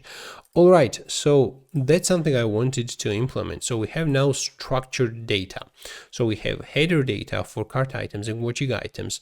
We have Alpine data for store, for toast, and that's only visible, that's only visible for the component toast, and we have a dedicated component right here. So I'm gonna get that toast component and put this in the product HTML as well. Of course, we when we use backend framework Laravel, we can put this in the layout. And we have another component which is product item, and I'm going to use that product item on that product HTML. Now, if we go inside and we do have an error. Yeah, inside we might have an error. So let's actually get the whole header. Let's collapse the main and simply get the header. Let's remove this paragraph as well. So I'm going to get the whole header and replace in the product HTML. Now we should not see any errors. And if I call add to cart, I think that accepts a quantity right here, 1, which is okay. Let's remove the debugger. Add to cart, that was increased. That was increased with 4. We don't have add to watchlist button right here. We could add and easily call the method added to watchlist, because that's going to be pretty straightforward. Okay. But the main thing is that now we have the structured data, and the counter is also considered when we add item in the cart. Okay, so what's next? Let's actually work on the image carousel, and whenever we click on the thumbnail, I want the image to be changed. All right. So we can define, and we should define, I think, dedicated component for that part. So we have an image of that button is that button probably is the left button. That is the right button, right arrow. And then we have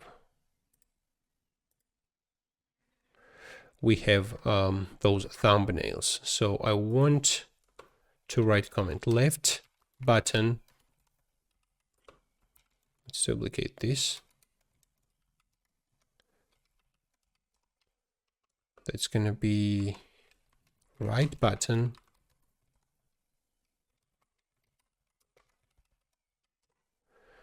And those are going to be thumbnails. So let's put them in its own div.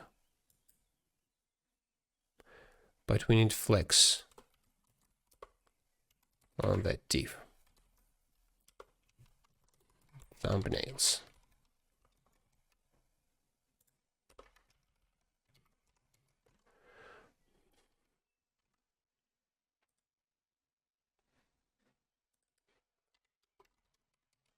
All right. So we actually implemented already the carousel and the slider in the component section, right? So we can have a look and get some code from here.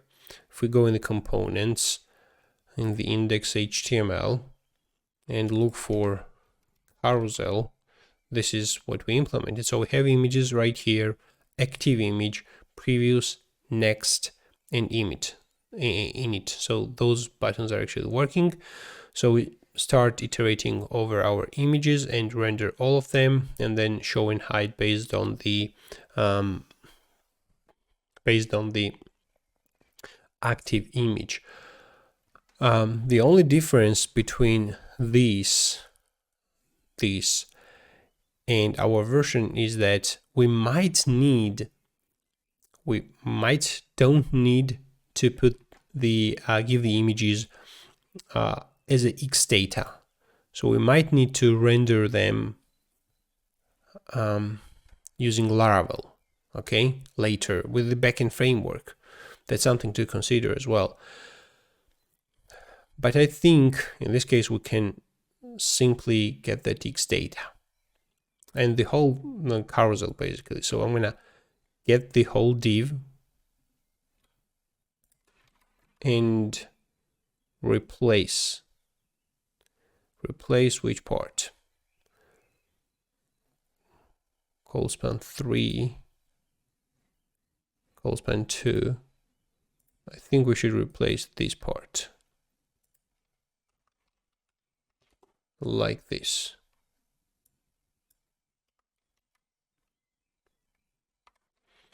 Let's test this. So we don't have the image URLs mentioned right here. What URLs do we have? So we have 1_1, 1_2, 1, 2, 3, 4. All right. Okay, so the thumbnails are not looking perfectly. Let's actually run npm run dev.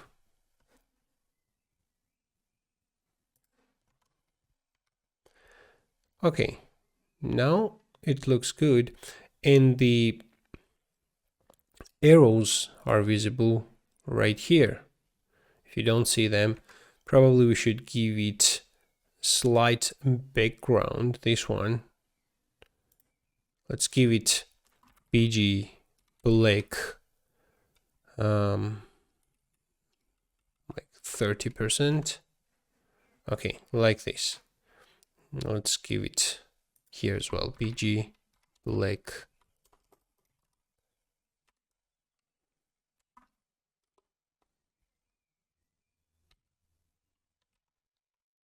20, 30.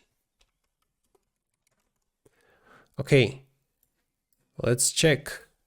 Now changing button actually works. However, we need to consider aspect ratio as well. So let's look for aspect.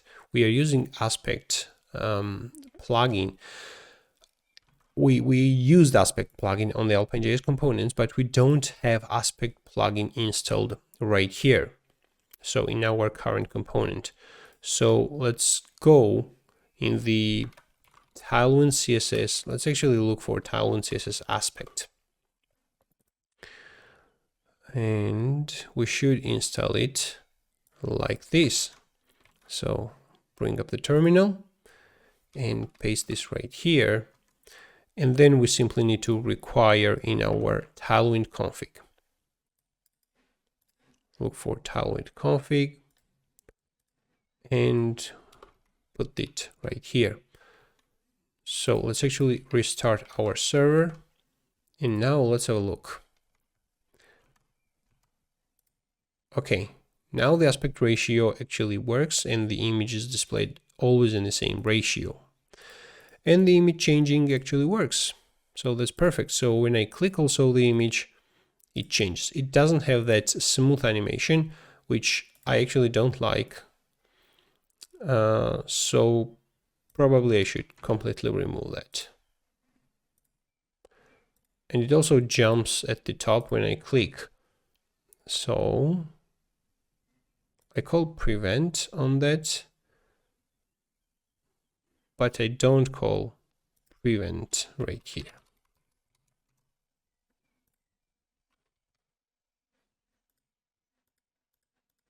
Okay, now it doesn't jump at the top. All right, cool. So we have successfully implemented carousel. Now let's actually use a collapse plugin from Alpine.js and create read more, read less on that description, which is large description. So let's go in the Alpine.js plugins section and click on collapse. I'm gonna get the plugins and let's put this right here. And we need to include specific version 10.2. Now, if we have a look at the documentation again, so we need to have X collapse on the element which we want to collapse and hide, and we want to specify minimum as well. So let's actually look for the key text connectivity right here. So the whole text right here is the description. So I'm going to add X collapse on that with minimum of, how I'm going to set the minimum? 50 pixels. So I'm going to set this minimum of 100 pixel. Okay, and I want to display a link right here with JavaScript void 0, and that's going to be read more. Let's give this one a text purple, and on hover text purple maybe 500, and on hover it's going to have text purple 700. Okay, we have this read more. This div element doesn't need margin bottom, so I'm going to remove that.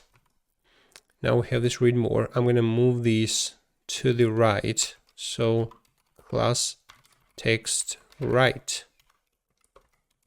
All right, so I click read more. Let's actually implement the functionality as well. So on click, I should set the value. So x collapse mean 100% something. Where is this expanded? X show expanded. Okay, I don't have that x show expanded on that. And that's it.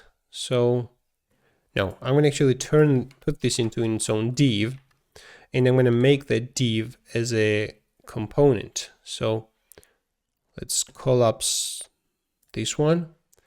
I'm going to give this div margin bottom 6 x data expanded equals false. Now when I click on this, I said expanded equals not expanded, and read more. Let's test this. So click read more, it was opened. Click read more, it was collapsed. Let's actually slightly increase the, where is that? This one, 120 pixel. Okay. And then I should also change the text read more into read less. So let's remove this, and I'm going to add x text.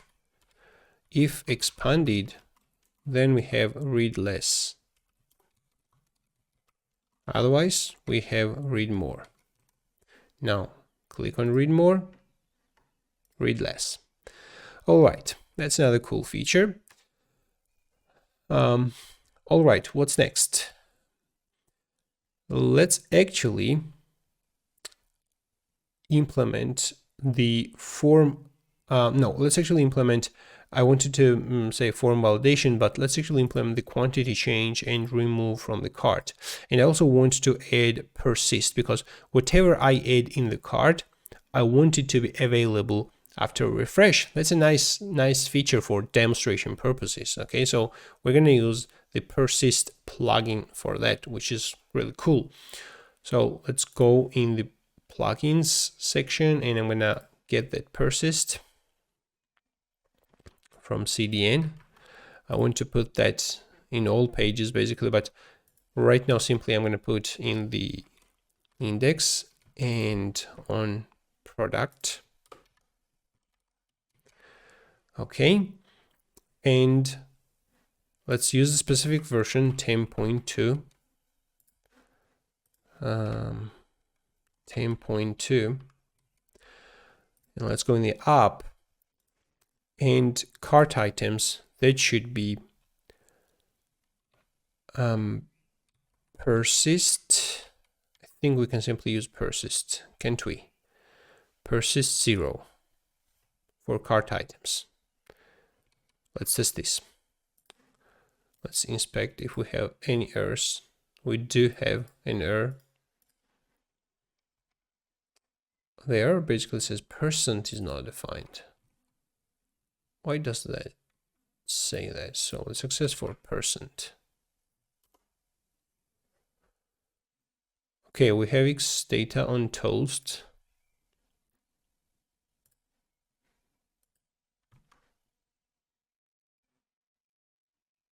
Where is that %use? Message is not defined. Let's refresh the page. We actually see that persist is not defined. I think that actually calls the other errors. Let's remove the persist and see if we have the same error. No, we don't have any other errors. So the persist is not defined. That's actually causing the errors. Well, how can I access? If I simply type this persist, that's not going to work because this is inside the Alpine init. So I can't have that.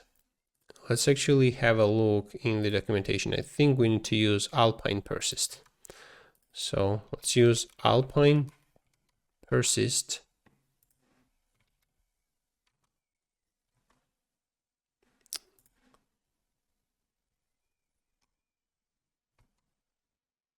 Okay, it still shows an error. Alpine persist. We don't need $. We have another error. Alpine persist is not a function. Why it is not a function? So we have included persist plugin before app.js, but this one has defer.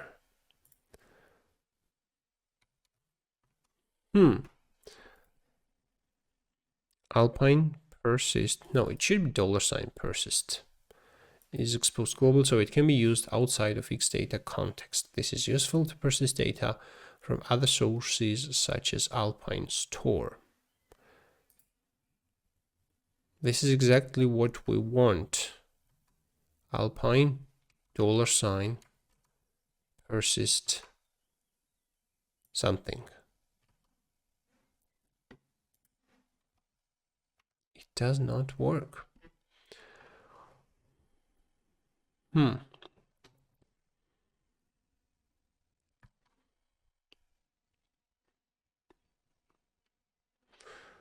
So maybe the problem is the way how we include that.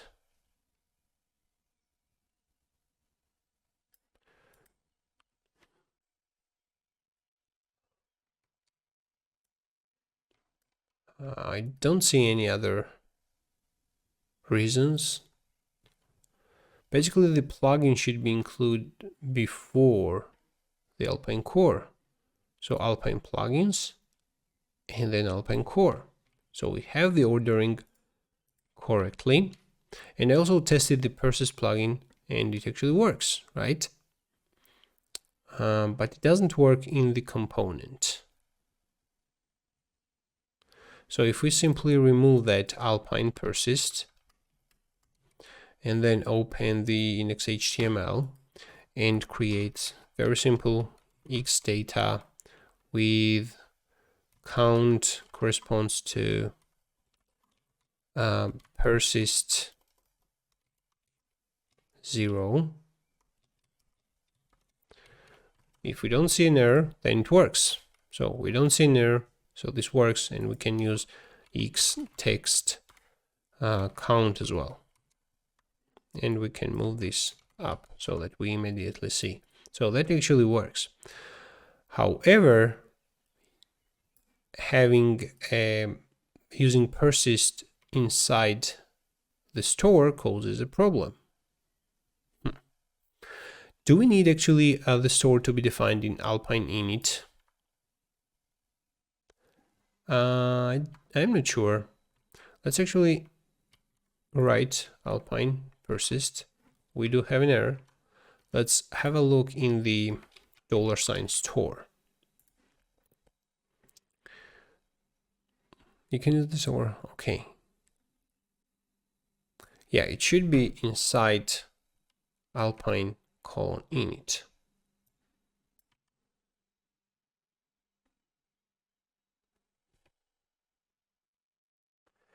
Read more about Alpine stores.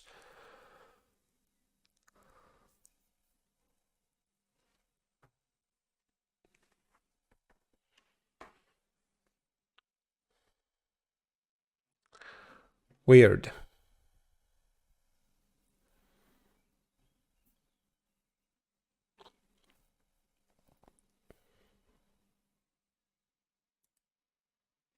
Persist.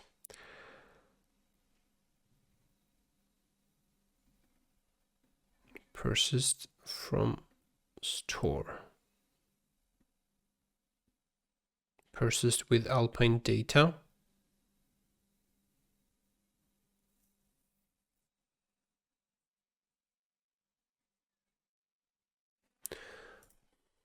Well, that's really weird. Alpine persist is not a function. Let's Google for that specific function. Error. Is not defined before Alpine init. Let's look for answers. I'm trying to use Alpine persist global in a store following the documentation, but getting okay. It's timing issue. Both your custom script and the plugin use Alpine init to ensure Alpine exists. Your custom script must run after the plugin or it won't be able to find persist. Your script is inlined, so it runs when the browser finds it, while the plugin is deferred, so it runs when the whole page has been parsed. Okay, it is timing issue. Remove defer for both persist plugin and library, or defer declaration of Alpine store as well as all depending Alpine data declarations. Okay, here is the problem. This is plugin. Then we need to defer our app.js, and then we have the core plugin, which works. All right. Let's test this out. So let's put this in between and call defer on that. We don't see any error. Awesome. So click add to cart. Now we see an error. Add to cart, store toast show. So that's something we have to fix. We need to look for add to cart, and we should not call store toast show. We should dispatch notify with a message.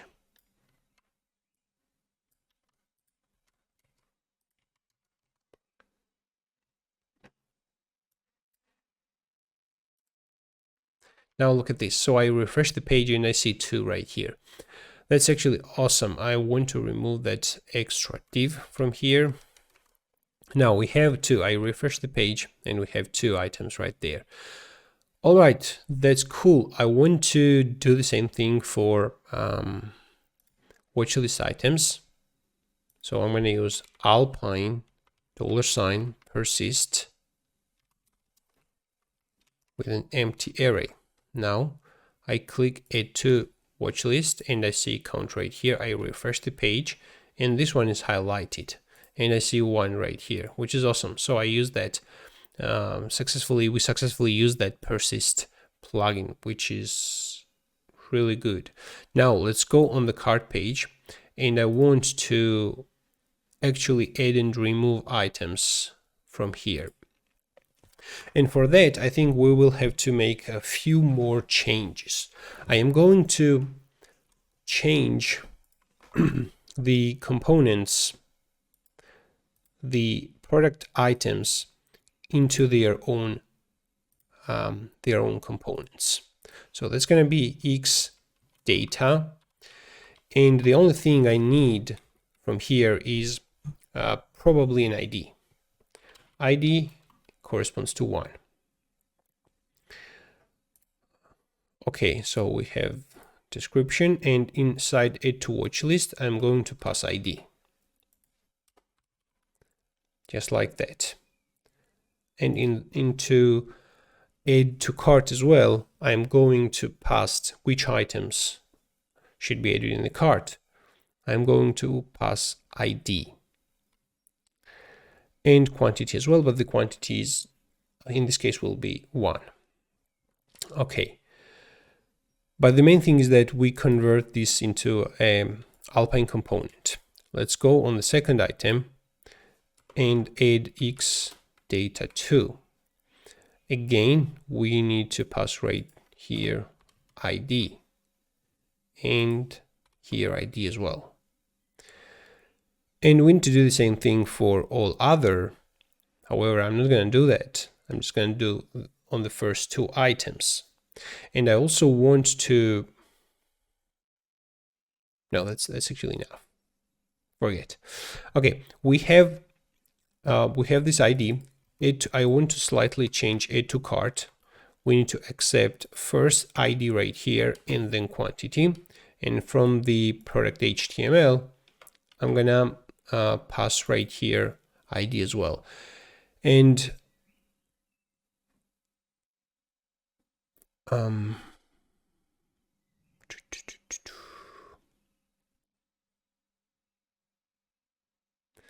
I'm thinking about, so we defined the product item, and the product item is added on the body. And I believe this is something which is not necessary at the moment. Right? So this is not actually necessary. However, that product item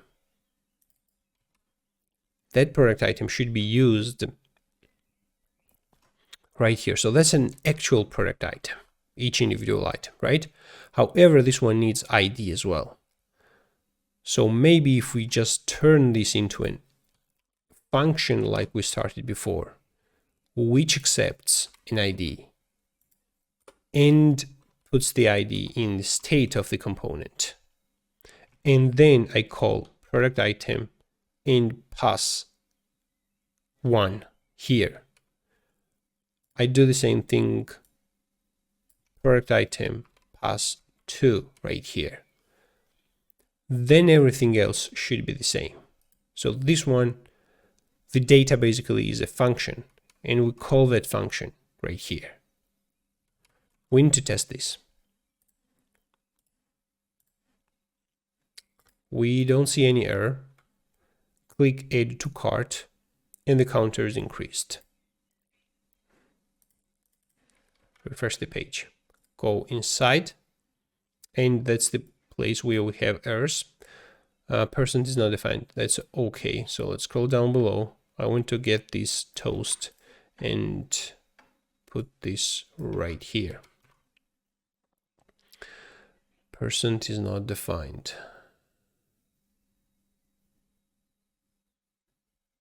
We have another error. Alpine purses. Yeah, that's the problem. So let's actually get the whole, either whole header or simply, let's actually get the whole head section. And put this right here. Now quantity is not defined, and that's fine. The quantity basically, we don't need actually to define quantity. It's not necessary. So I'm going to use, where's that quantity? Let's look for quantity. And I'm going to use that xref. It's going to be refs quantity element dot value.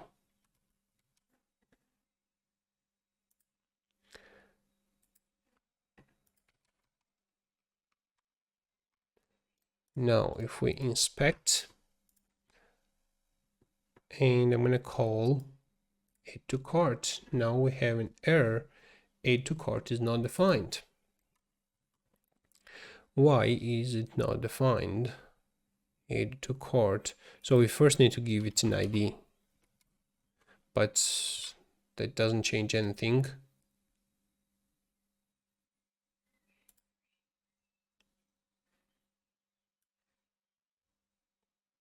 Add to cart is not defined. don't we have the product item? Yeah, we need to give right here ID 1, for example. Now click add to cart, and that actually works, and it successfully added the item into the cart. Now we have an error that about collapse, because I mistakenly removed the collapse plugin.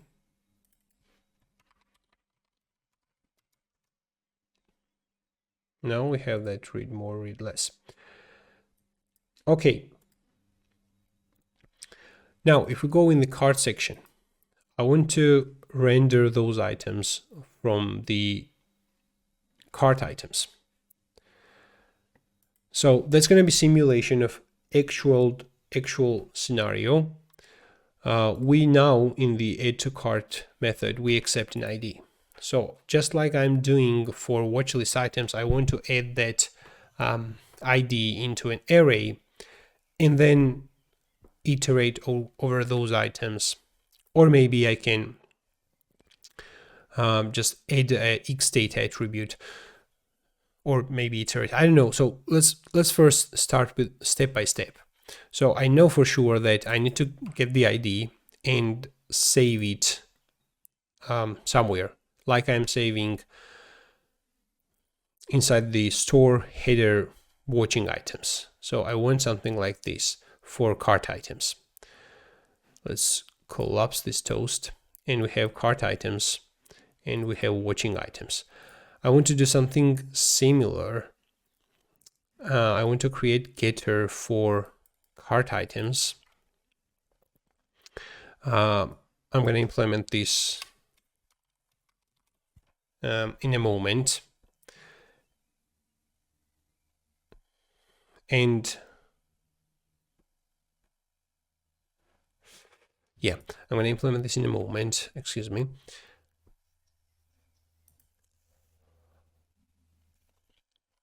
That should be changed into cart items array. I'm going to use again Alpine.persist. We pass an array right here. Okay, let me think. That should be an array. No, I think that should not be an array. That should be an object inside which we are going to have ID as key and quantity as value. And then what I do, let's give it an empty object. I will iterate over the array. So for let key in this cart items array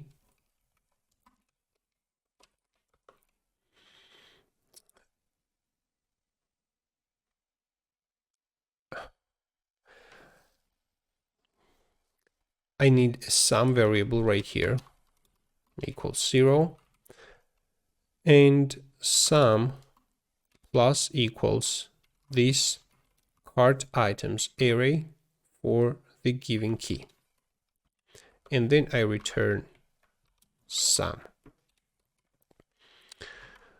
Now let's test this. So I go inside, I click add to cart. We don't see anything. Let's put the debugger right here.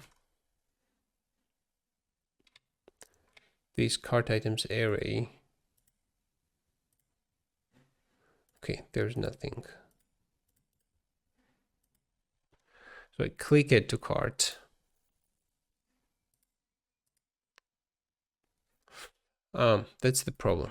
Yeah, when we click add to cart, we should push into cart items object. It's not an array, it's an object. So on add to cart, this store header cart items array dot push. No, we should not push, because as I mentioned, this is an object, not an array. For the given ID, I am going to give it quantity. So the problem is that there might be already, for example, we might already have this particular item with quantity 1, and then we add 2 more, so we need to add. Just set like this will not work because that's going to overwrite previous quantity. But we can test this out. So I click add to cart, we see 1 right here. I again click add to cart and it's still 1. That's the problem. If we simply call plus equals, that's not going to work when we clear the local storage. Let's delete all those items. So refresh. When I click add to cart, first time this one is undefined, and then undefined plus something is actually set. Let's go in the application. This is what I'm talking about. Undefined corresponds to null. So I want to put the debugger right here, but I know what I should do. So I need to set this one. If that exists, we can use this one. Otherwise, it should be 0. And then on 0, we call plus equals something. Now, let's check this. Click add to cart, we see 1 right here. Click add to cart again, we see 2 here. Add 2 more items, 3 items. Now we see 5 right here. And that is saved right here as well. However, it says undefined 5. All right, let's look for add to cart ID.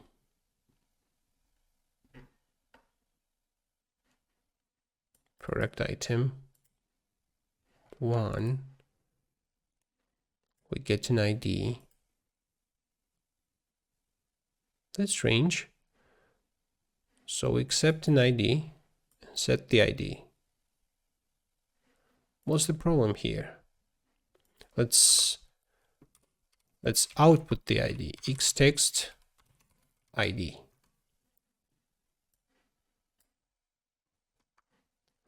If I set the ID equals 1, 2, 3, then I see that.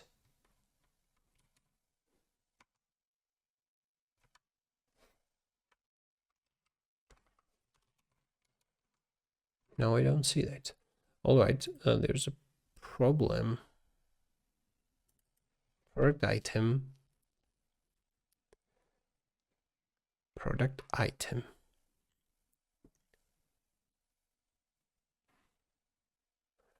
That's a function, isn't it?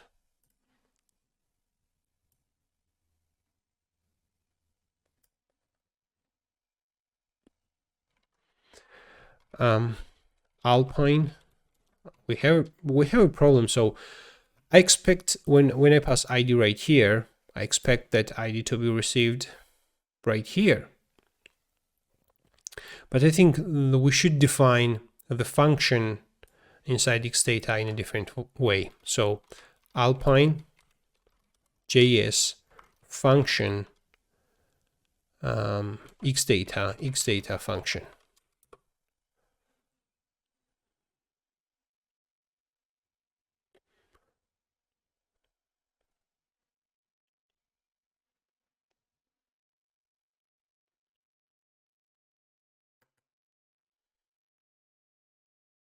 How to use function Xdata.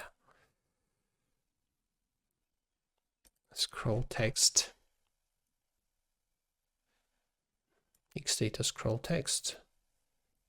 It's the best way to achieve that. I'm also interested in the original.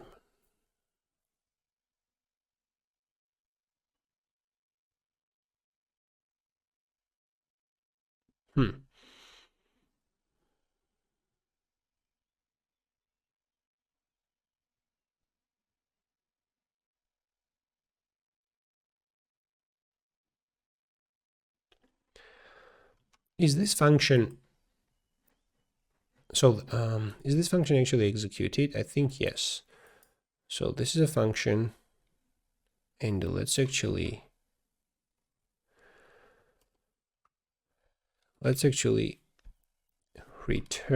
change this, and I'm going to put debugger.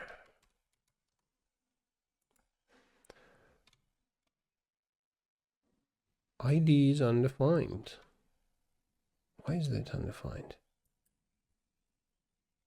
Maybe because of this.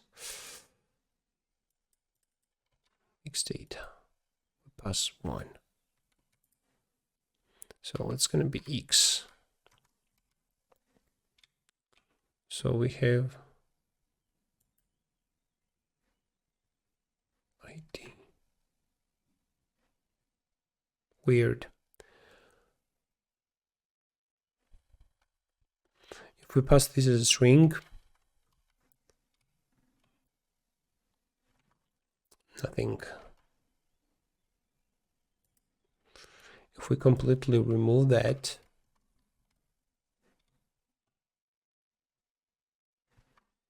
I think this is how it should be. But how was it working before? That's really strange. So the double array double function is not actually necessary, but how was it working before? That's really strange. So we can revert this into ID. We use that ID and we output this ID right here. So this actually works. Let's go into local storage and clear that, refresh the page. I click add to cart a few times. Now if I inspect this in the local storage, we see ID1 element corresponds to 3 quantity. So let's go and add to cart second item. Now if we inspect and go in the application, we see 1 ID 3, 2 ID 2. All right, that's actually what I wanted to achieve. Now if I go in the cart section, I should see only those 2 items with ID1 and ID2. So in this case, we need to have the whole data of products declared as inside X data, which is something we don't have at the moment. So we have them rendered immediately like this. We don't iterate over my product items, which we could, of course, do. We can also render the whole content using X data and make an XHR request to get that data and display it. However, that is not good for SEO. So I want that data to be displayed immediately by the backend framework, server-side rendering, and then manipulate the data as much as I want. So in this case, I have ID associated to that data. So what I can do is now open the cart page. First, let's get the whole head. We have persist plugin as well. So let me actually get the persistent collapse plugin. So the whole head, and put from the product HTML and put this in the index HTML and in cart HTML as well. Now I want to get the header HTML element and put this in the cart HTML. So if we go in the cart, now we see counter. Now let's collapse the header and let's talk about this part. So product item, I want to give this one X data, that is product item 1. This one will be X data product item 2. So I want to leave everything as it is now, because that will be rendered, that can be rendered from the Laravel, from the backend later, or this can be rendered from the X data as well. So however, in this case, how should we do that? I mean, let's actually render it using Alpine.js.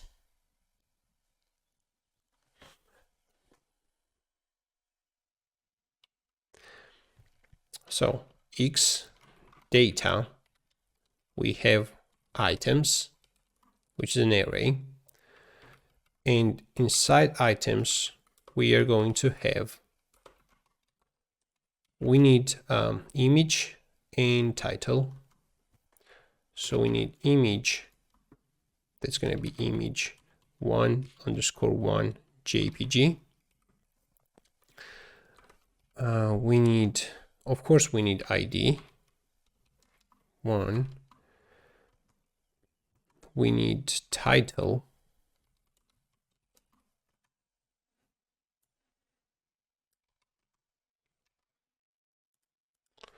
Let's move this.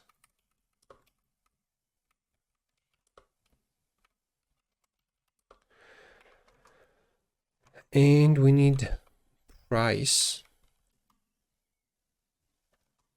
That's going to be 17.99. And then we need quantity. Okay.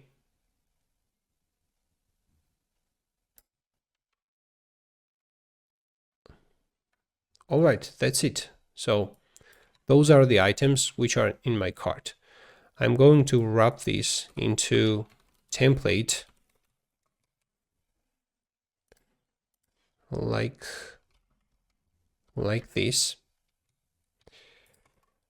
I'm going to use X for product of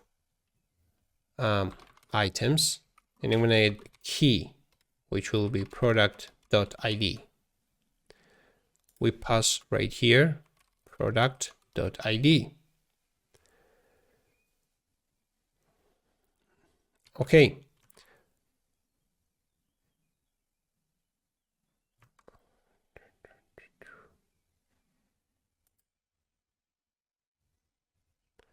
Why HR horizontal line is not visible?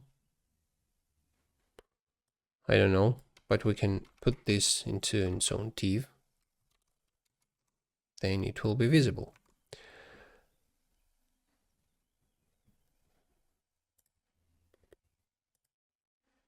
So let's remove those product items.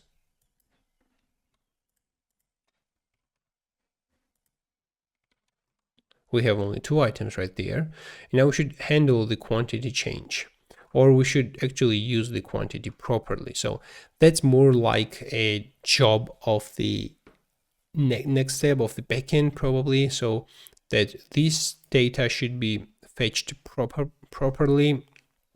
I mean, we can actually add more code here, like we need to, on init, basically, we can have a look what's the current quantity for this ID, and then update the quantity right here. So that's a small work. We can actually do that.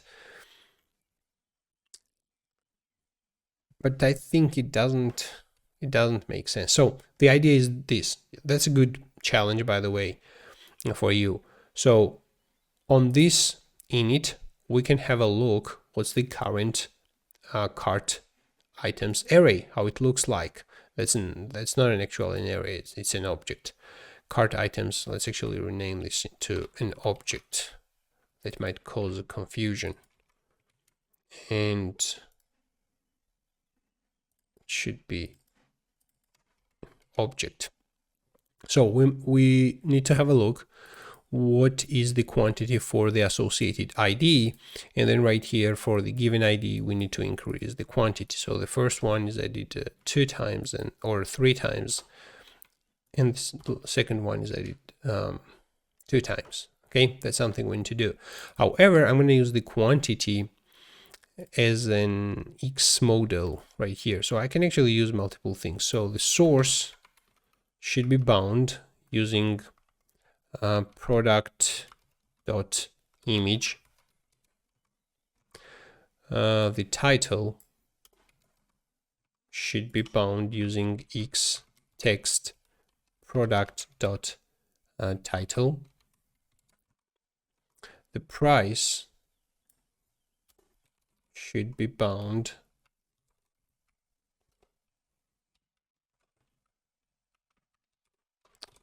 come on, x text product dot price, and quantity. So for the quantity, I'm going to set x modal equals product dot quantity. Now we see this one is 3 times, this one is 2 times. The only thing is to implement remove as well as the subtotal count. So let's actually handle remove. So on the element, click with prevent, I want this one equals remove item from cart, and I pass ID. I want this item to be removed from the cart. And this one should be created on product item. Should it be? So this is product item component. Yeah. Yes. So we have, yeah, that should be created on product item. So in the product item, we have add to watch list is in watch list, add to cart, and let's duplicate this and call this remove item from cart. We get the ID, and I want to simply call delete the store header cart items object for the given ID. And we can show a notification the item was removed from cart. Click on remove. Let's inspect this.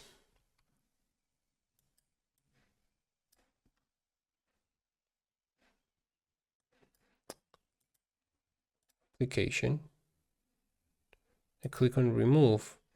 Nothing happens. Remove item from cart. Is that function called at all?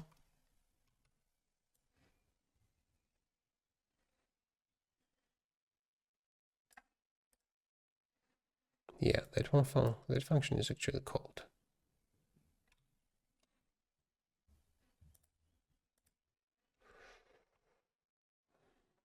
And the delete actually works.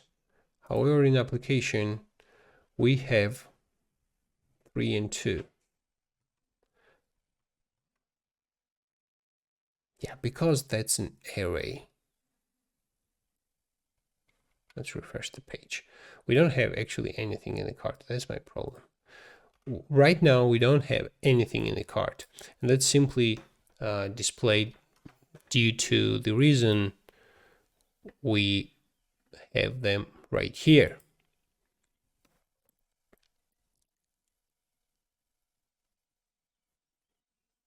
You know what? I'm going to change the way how I handle the cart items. Make small changes. So in the index or in the product as well, so right here we have the X data, and I'm going to pass not only the ID but the entire product like this. So I'm going to get this and pass it right here. Okay, and I'm going to do the same thing for others as well. Now I know that inside the product item right here I have an actual product, and I can take out that information and save it right here in the state, and I can access that if I want.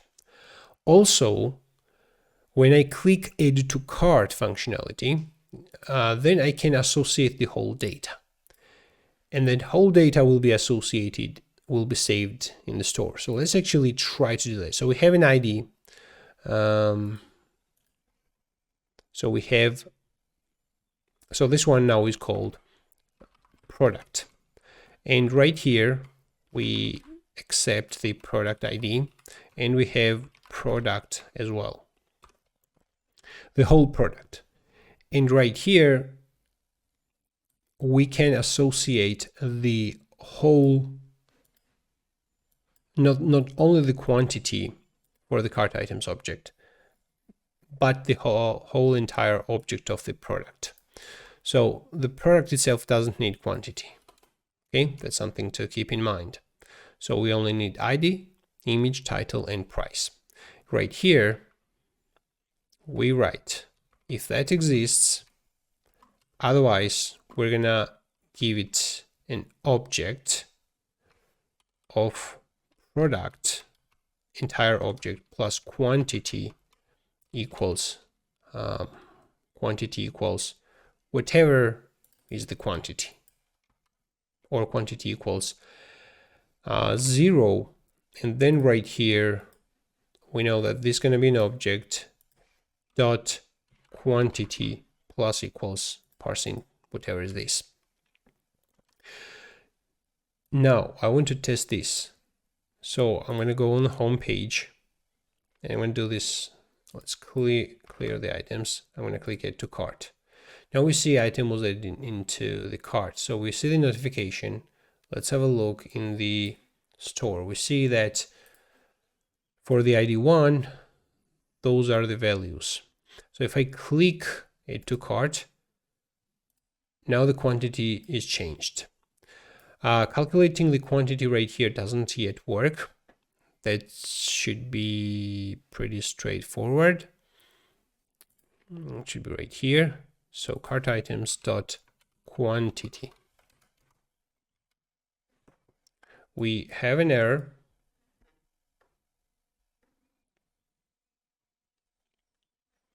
Can read purpose of undefined reading 1. Cart items array. That should be cart items object. Now we don't have any error and we see cart 2. Now what we need to do is to access those cart items object from the cart HTML. So that cart items object comes from the store. So we can access them right here, iterate, and then display the information instead of this. So if I simply delete that and we have items as an empty array, I want to simply call these items equals this store header cart items object. That's an object, but we want to get values of that object. So object.values. I think that's the method. If we go on the cart page, now we have something. Okay, items. Let's debug what are the items.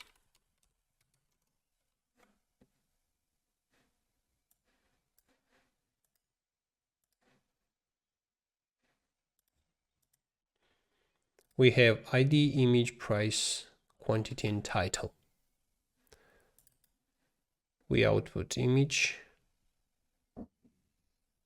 I think that's exactly what we want. So I have product item and this whole product right here. We don't need product item right here, so we should pass the entire product. This is exactly what I wanted to achieve. Looks nice. So now if I go back and let's actually do one additional thing in the index.html, we have this for the first one. So I copy that. I do the same thing for the second one with the maybe second image with probably different price 20.99. And let's have a look. Oops, excuse me. No, I shouldn't change that. Let's leave everything except ID. Now we have only first items in the cart. I add second items in the cart, and if I go in the cart section, I see 2 items. So let's go back and I add this one more time. And now I see this has quantity 3. Okay, that's the whole idea. Why don't we use Alpine.js to iterate over our product items and render them using Alpine.js, and instead have each product item HTML already right here? So the answer is that we want to use server-side rendering, and we want to also think about SEO. Okay, so whenever the index.html is returned from the server, we want the product items to be already there. Okay, if I use X4 right here and get the product items using XHR requests and render them, then it's a little bit hard for search engines to have a proper SEO. And that's something I want to avoid. So I'm thinking that when we implement an actual Laravel e-commerce website, we will already have these product items rendered by PHP. And we also can have this X data on all the product items to easily basically manipulate the product item, add into the cart, change the quantity, etc., etc. Okay. Now, let's have a look in the browser what we have so far. So if we go in the cart, we have those items, and now I want to implement remove from the cart functionality. So I'm going to close up everything. Okay, if we click remove, this actually comes right here, and let's actually proceed. Maybe we have already that implemented. So delete and dispatch. We don't see notify. So let's proceed. Yeah, we don't see notify. So let's check this right now. Let's go on the cart page. And when we click on remove item from cart, comes right here. Let's remove debugger. Store header cart items object. Okay, from the cart items object, we delete that, and then we dispatch notify. Okay, let's check this once again. So when I click, let's actually zoom out slightly. When I click on it to cart, I see the notification. Okay.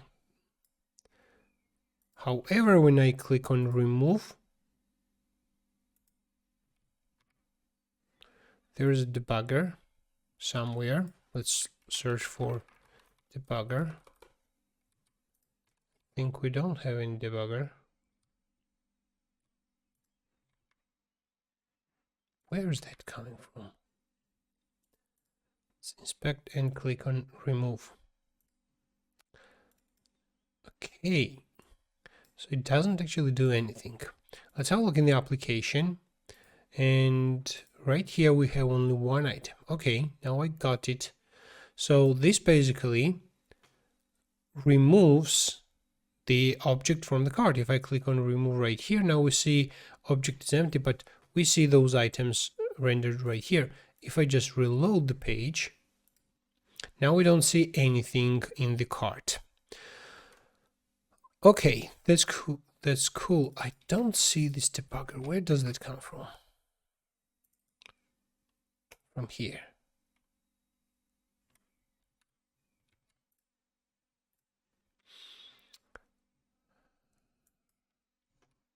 Okay, let's think about it. So on product items, when this is initialized, and that is the outer object, then we get the items from cart items object, and then we set this into items. I see. So let me explain.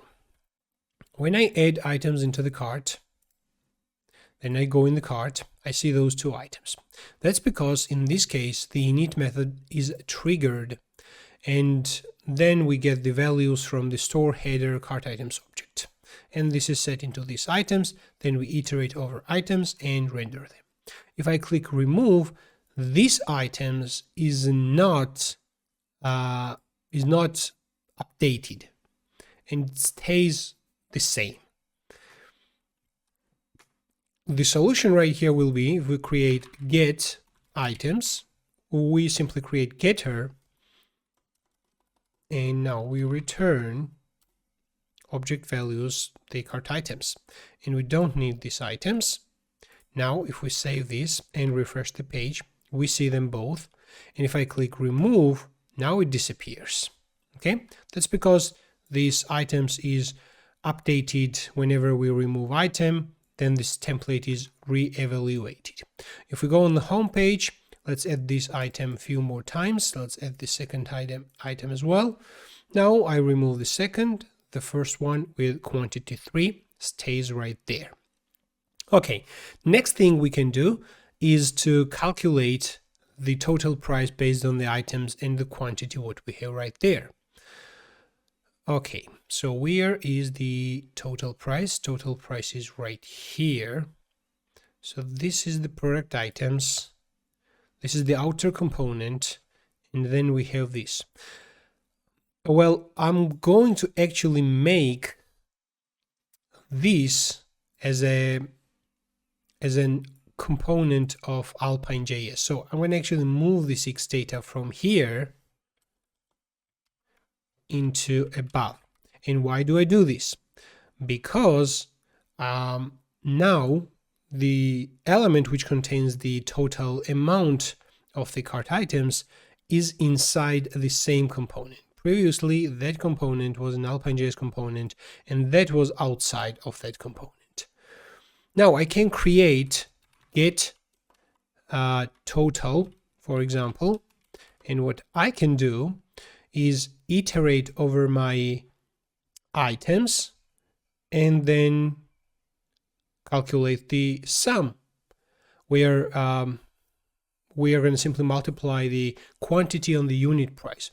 Or I can use reduce as well. So I can write return object values reduce, oops, it's first, or we can simply use these items reduce. So we accept right here the accumulator, we accept the next item, and let's specify initial value to be 0. And then from here, we need to return accumulator plus next price multiplied on next quantity. All right, so let's test this. I'm going to use the total now right here using xtext, and I can use backticks right here using string literals, and I'm going to use total and put $sign in front. Okay, let's check this. I refresh the page and I see 53.97. I guess that's the correct number. If we go on the home page and add this into cart, then I go right here. Now I see the subtotal actually changes. That's cool. I want to also show you one small thing.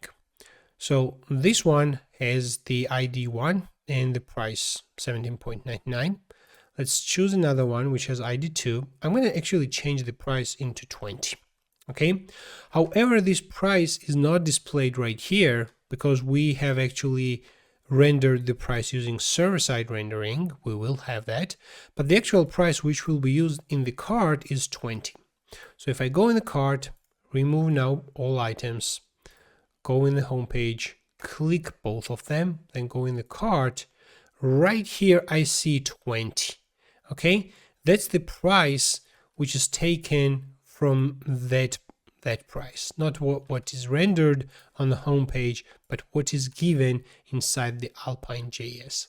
So if we go inside, go on the cart, we see now this is 2 times added, and the amount is something which needs to be rounded. So we can simply call math dot round, just like this. Okay, it's about 57, or we can use to fixed right here with 2 digits. What just happened?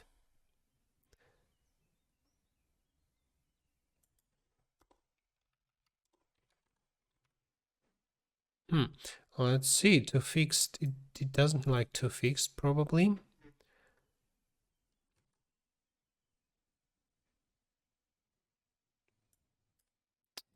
I guess we have an error. Let's revert everything back.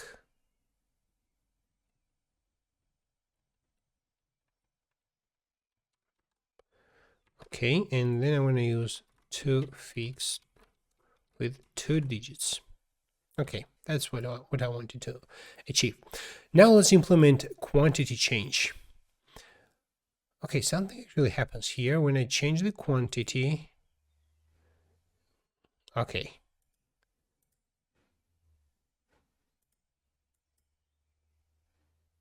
This card updates not properly. I think this changes actually correctly. So if I just reduce them, that's okay. I increase that increases properly. So the total quantity works fine. However, this is something which doesn't work fine. So the cart and total items of the cart, we can actually do something similar what we do for reduce. Let's actually remember how we have the cart items, number of cart items displayed. Okay, this is how we have them. And the point maybe is that the quantity is string. Okay, if I call parse int right here for the quantity, then it might work. So if I change that quantity, now look at this. Now it actually works. Okay, that's exactly what I wanted to achieve, but if we use reduce, we can do the same, we can achieve the same thing like this. So in this case, we don't have these items. Instead, we're going to use, maybe we can create getter for items as well right here. This is for the header, and this is going to be cart items, for example. And then get items or get cart items. How do we do that? So we already have cart items, which actually returns the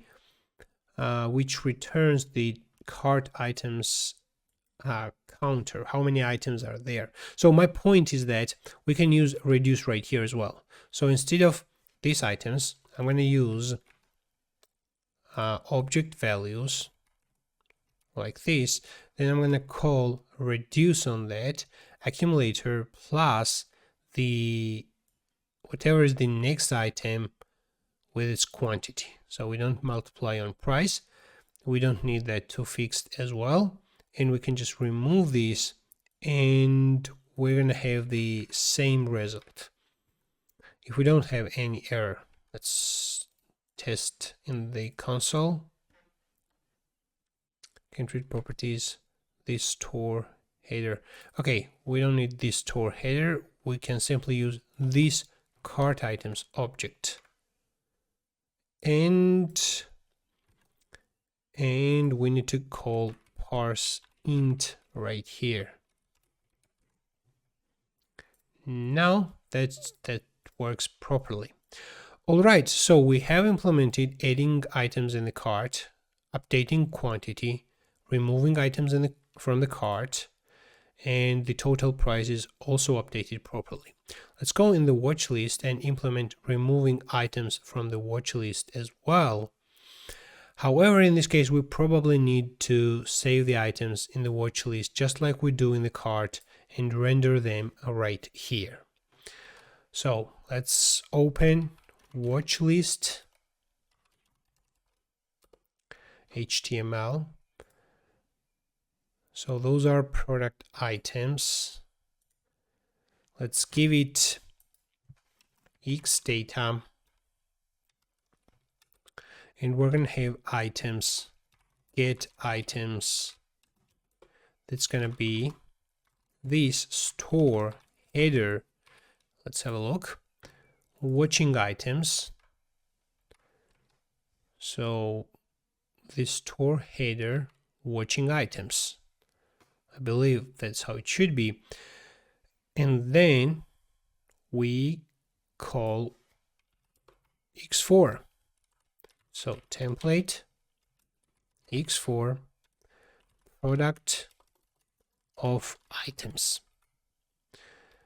Let's put this down below, and we have HR as well. So I think we should wrap everything in its own div. And I'm going to delete all the items down below, like this. Okay, let's test this. At the moment, I think we don't have any items in the watch list. So if I click that, go in the watch list, we don't see anything. Let's actually have a look in the application watch list items, and we only see 1 and 2. So we don't actually add the whole objects, but we add only IDs.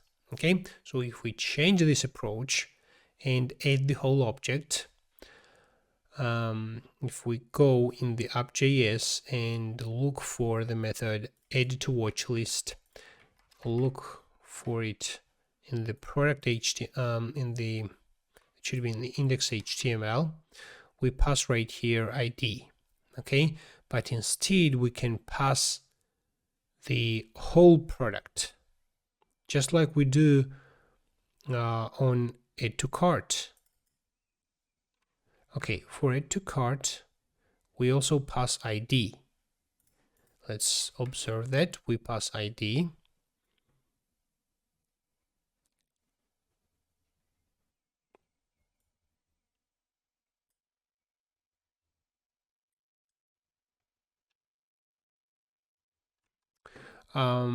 But we associate the whole object to that, because we have the product right here, and we push the product in the cart items object as well. So in this specific case, on add to watch list,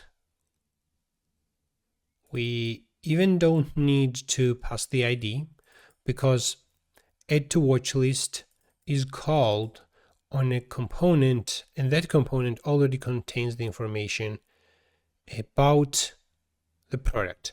We don't even need to use add to cart, pass a ID on add to cart. So if we go inside add to cart once again, we don't need that ID, because product ID is the ID what we are actually looking for, right? So let's actually first make the add to watch list working. So I'm going to remove the ID from add to watch list. That's, I guess, the second item. Let's remove it from the first one as well. Go in the add to watch list, and we are going to put the whole object. So if the store header watching items includes product, the whole product, then we actually find that product and remove it and show the notification. Otherwise, we put that product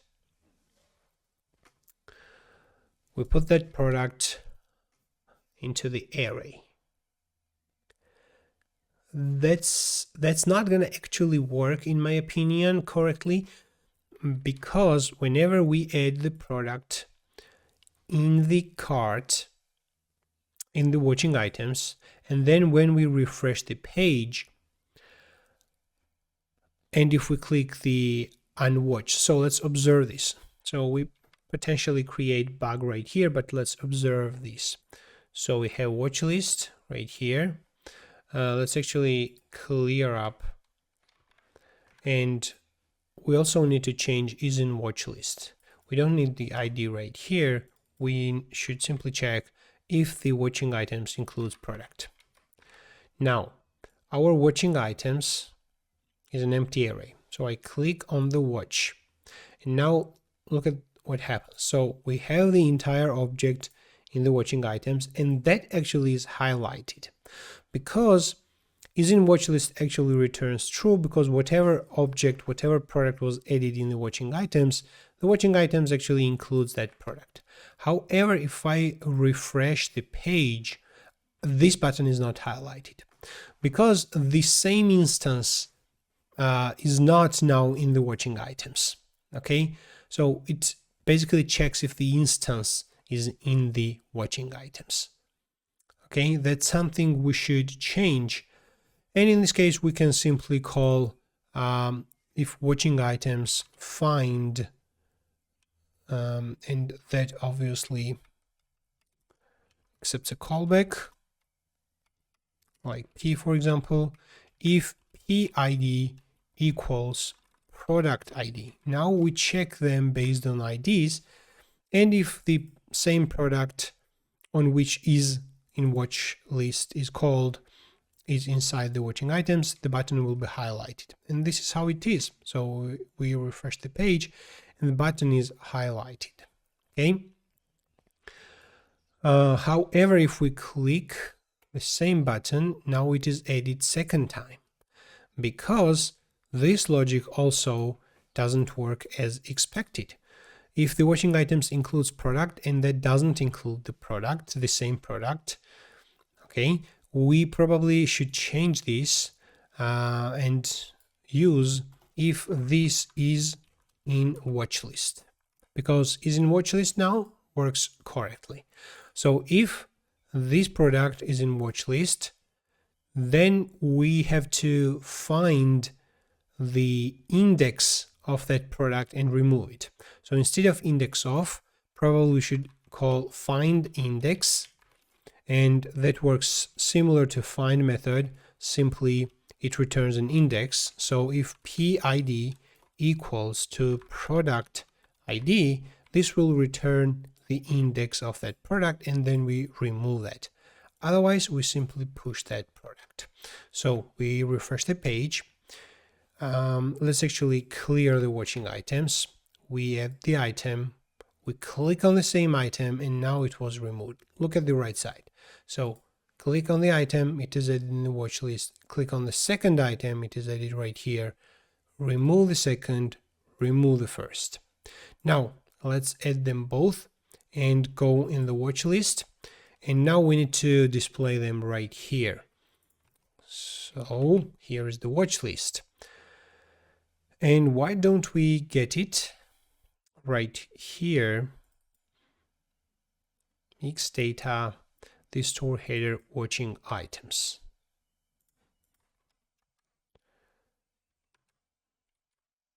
That should actually work.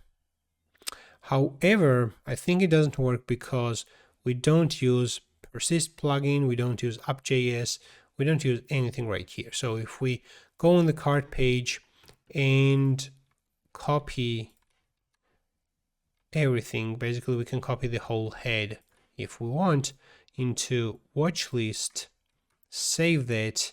Now we see two items in the watch list. This drop down is visible because we probably need to take the whole header, this header, into watch list. Okay, looks good. And let's implement remove right here. Let's close the header. And where is the remove? This one is the remove. So let's add right here, click prevent equals remove from watch list. And again, we don't need to pass. No, in this case, we need to probably pass. Let me think. Remove from watch list. That's a method from the that method basically doesn't exist, but if we implement this in a similar way how we implemented remove from cart, that should be a method of this product item component. And that product item component on the cart page is added on each component inside the X4. So if we go on the watch list page, and if we add right here X data and change this into product item component, passing the whole product right here. Now, if we add right here remove from watch list, we don't need to pass anything. Like on the cart page, we pass remove from cart item, we pass ID, but we actually don't need that ID because that remove item from cart belongs to product item. That product item component knows what's the current product. Okay, we don't need that. Let's actually implement remove from watch list, and then we can remove ID from the remove item from cart. So we save that, go right here. So we actually need to create that method. So let's put this right here. So, and what do? We simply need to call this. So this store header watching items splice watching items find index the current product ID, and that will remove. Let's check this. So I click on the button, removed, click, removed. All right, this looks exactly what we wanted. However, let's actually remove this ID, remove item from cart, and instead we can use right here product.id. This product is passed right here, or we can use simply this ID because this ID is also set in the state of the component. So let's use this ID, and I can use this ID right here as well because that all is part of product item. And if I look for that method usages and remove the ID from all the places, now if we go in the cart, click on the remove, it is properly removed. Let's add few times. Go in the cart, remove the second one, go in the watch list, remove this one. That's how it is. So that's actually implemented. What should be the next part? So we have implemented total amount on the cart page, remove from the cart, remove from watch list. Let's actually implement now a modal, an actual modal. When we click, for example, on invoice page, invoice button, that should bring up the modal. We can leave the dummy content inside the modal, but let's actually create that. The modal itself. So from the cart HTML, I'm going to copy the whole head in the, that's going to be orders HTML, replace the whole head, and I'm going to also grab the whole header and replace it as well. Okay, looks good. Now when I click on the invoice, I want to display the modal. Let's find right here an invoice button. That's it. And whenever I click on invoice, I want to display the modal. So I'm going to wrap this button inside a div. And inside the div, I'm going to have button, and I'm going to create another div for the modal. That's going to be modal. And I'm going to make this outer div. Let's format the code. And I'm going to make this outer div Tailwind component, x data. I'm going to give this open equals false. And whenever we click on Modal, let's set open equals true. And for this div, we're gonna use xShow. I'm gonna close this for better view. So xShow equals open. So let's test this. It's a very basic thing. So I click on the invoice and we see Modal. However, the Modal should be displayed, of course, not like that, as a normal Modal. I'm going to also use xTeleport, and I want to move this into body. I don't want the Modal HTML to be rendered from the table. Okay, so let's use xTeleport. So I'm going to use first a template tag, and then I'm going to use xTeleport right here, and we have to specify right here the selector inside which I want the content to be rendered into. So my div, I want to be rendered inside body tag. So I save that. Now I click the invoice and you see Modal right here. Okay, and that actually proves that our div is inside the body. Okay, now let's apply styling on that Modal. Okay, we have actually created a Modal component in this, where is that? Excuse me, in this Alpine.js course repository. You can check that video on my YouTube channel, Alpine.js course. And if we go in the component section and open index.html, we see right here some, let's actually search for Modal. Okay, so we have open and accept, which is basically an accept button, and we have right here something similar. Because we're using Tailwind.css, I'm going to actually copy everything, and we can go through this and explain it. So everything what is inside the template, let's actually format that, and yeah, and that's it. So we have xShow open. Okay, let's save this. And also we need to make sure that we have npm run dev running, because we're gonna have new classes right here, and the Tailwind needs to generate proper CSS for those. Let's actually see the view, and then I'm gonna explain everything. Okay. So let's reload and click on invoice. So here is our Modal. So how does this work? So we have div with xShow and xTransition for animation.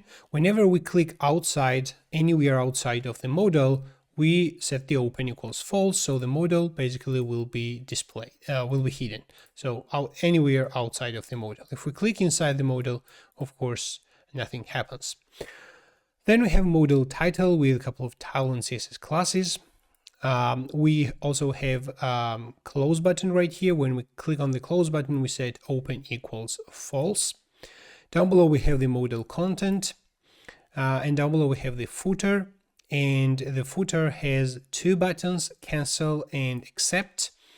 And whenever we click cancel, we simply close the Modal. Whenever we click accept, we call the accept method. Okay, and accept method should be declared on that x data.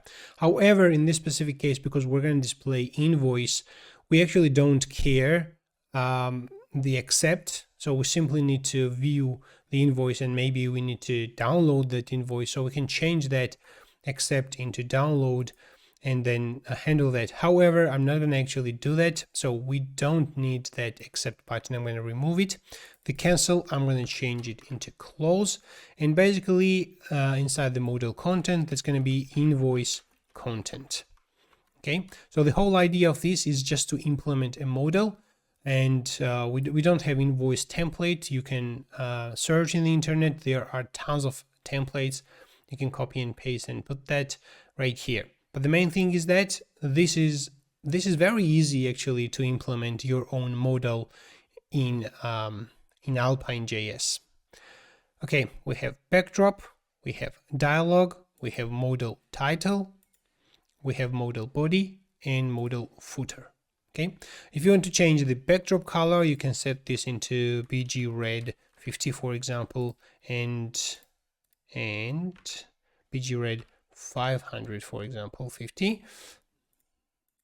And this is very awful backdrop. Okay, but you get the idea. You can change that also into 90, for example, and it will be very transparent actually. Or set this into 10.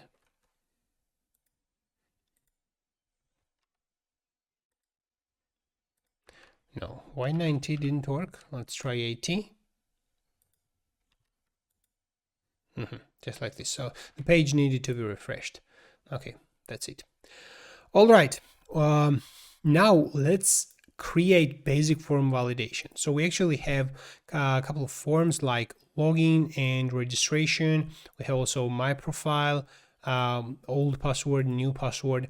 I want to create a basic form validation. It's not going to be like a universal plugin which you can just apply to any forms and configure it, but simply using Alpine.js, how we can keep track on the form validation. I'm going to do this on the registration form. So let's actually open my sign up page. And again, I'm going to copy the whole head as well as header. So I'm going to get that, go in the sign up, replace that. All right. Now let's find the actual form, which is right here. And I'm going to convert this form into an Alpine.js component, xdata. And we can have right here the inputs, like we have name, email, password, and password repeat. So I'm going to actually create a form variable right here, which is going to be object. And we will have name, an empty string, email, password, and password repeat. So that is email, password, and password repeat. And I'm going to use that with two-way data binding using Xmodal. So let's put this right here. Xmodal equals name, and let's actually copy this and put them right here, here, and here. That's going to be password repeat. That's going to be password, and it's going to be email. All right, so we created that. Let's refresh the page. What's going on? Yep, we do need form.name, form.email. It's my bad. So we should prefix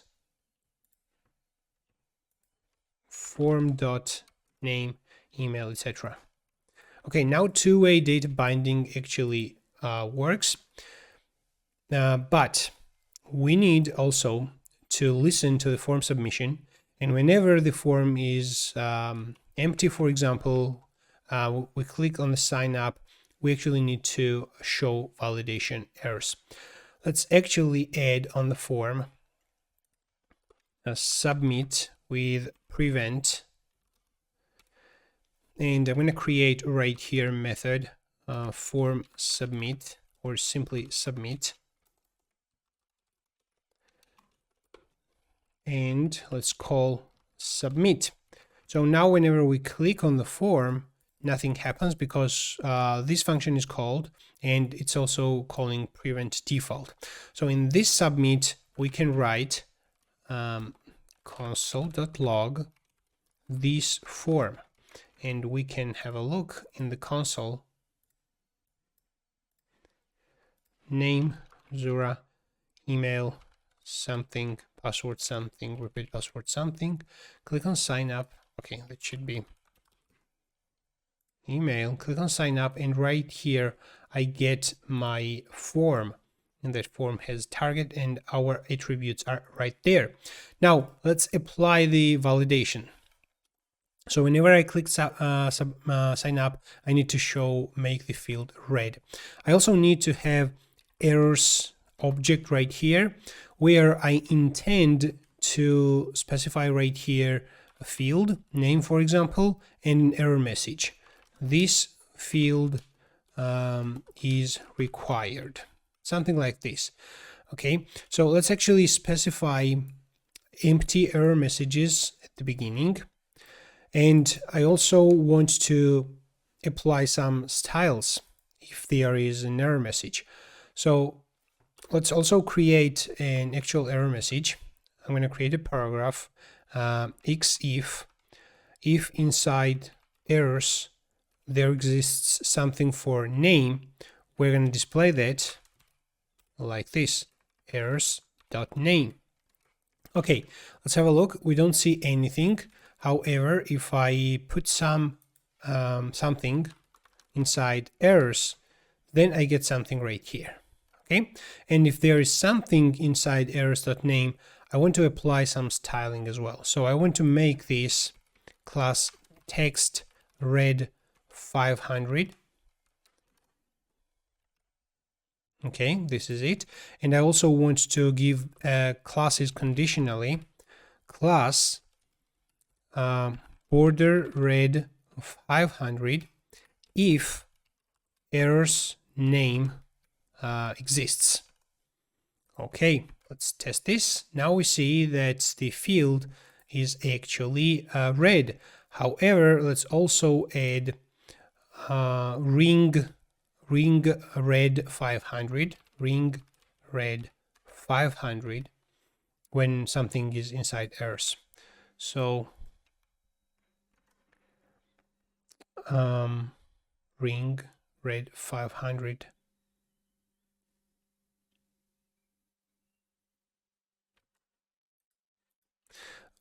Okay, it doesn't have probably on focus, it has border and ring as well. So if I just remove ring on focus,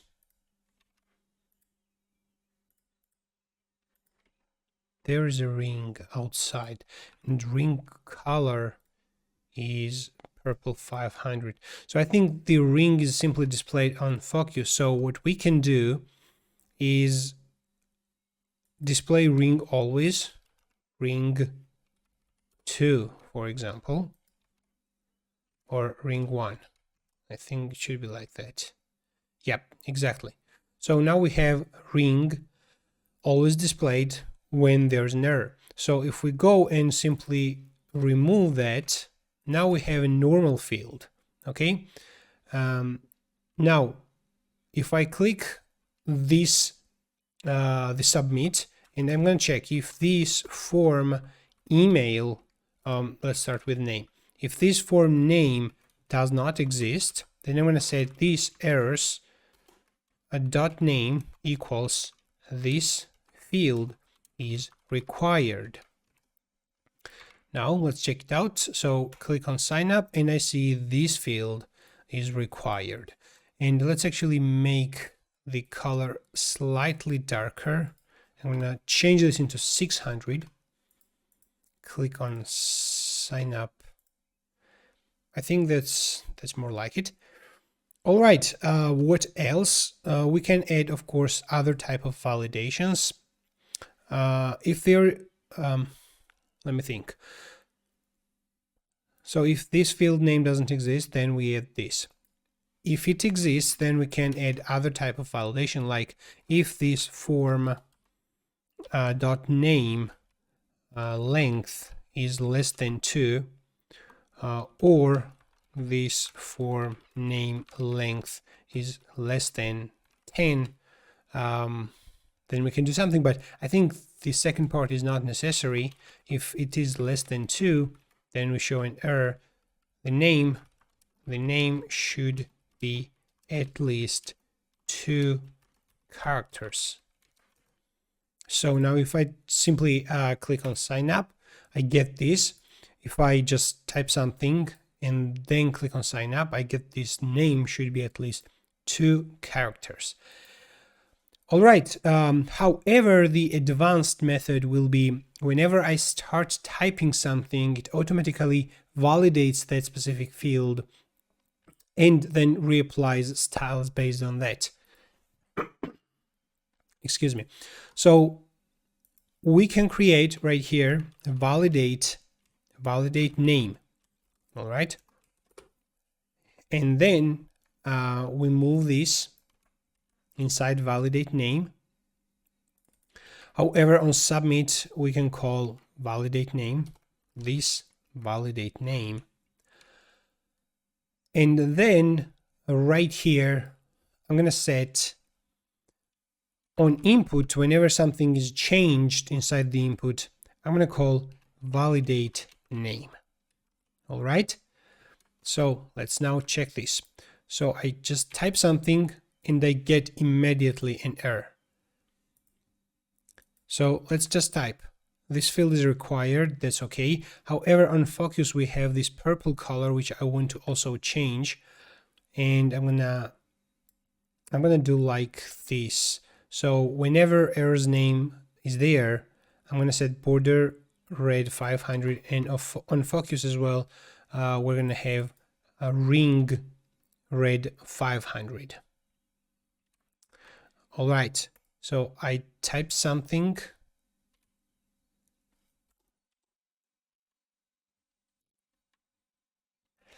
Okay, I have this purple color, so let's actually change this.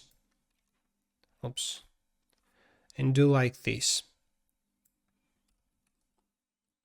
I don't have by default focus, or let's actually do like this. So if errors.name exists, then we show border red 500. On focus, we show ring red 500. We set ring 1, and we can set this ring 1 right here as well. And we set ring red 600. Okay, let's actually remove this. Okay, if there is error's name, we add that. Otherwise, we add on focus ring purple 500. Let's move this down. On focus ring purple 500, we can set border purple 500 as well.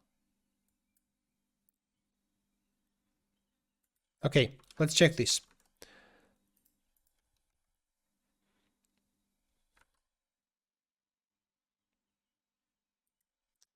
Now we see that strange color.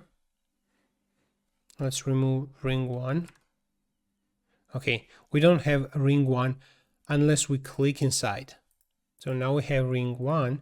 If I click sign up, I don't have ring 1 at the moment. So I'm going to add ring 1 right there.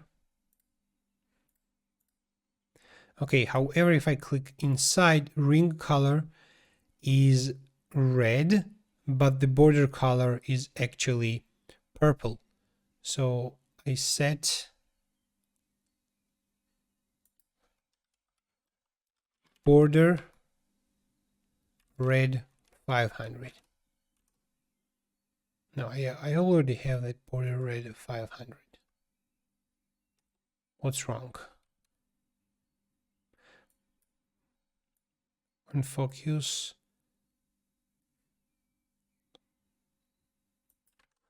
Okay, what happened? So I click sign up, then I click inside, and I have the color.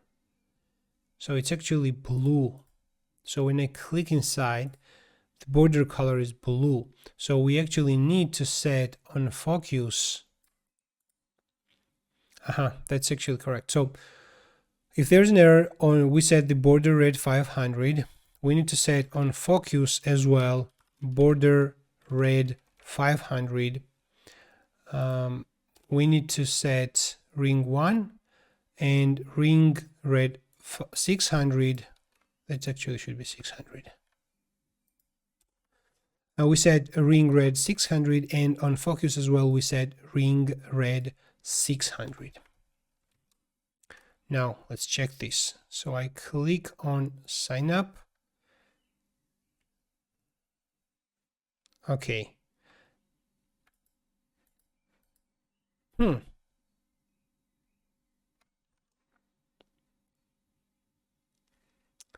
focus, if there is error's name, border red, on focus we said border red 600. What's going on here? Refresh the page. Okay, does our building actually works? Border red 600, on focus we said border red 600. Ring red 600, on focus ring red. Otherwise we said focus purple 500, border purple 500. Okay, it was kind of a problem of caching maybe. Now this field is required. I click inside, the color doesn't actually change. However, if I just start typing, the error doesn't disappear. That's because inside validate name, we don't reset it. So what we actually need to do is this errors dot name equals an empty string, and then we validate it. If there's something, we set it back. So now we hit the submit, we have an error, we start typing, and now it disappears. Okay, and we can even set make this green. Okay, whenever the value is there and the value is success value, then we make it green. So right here I'm going to set if form name exists,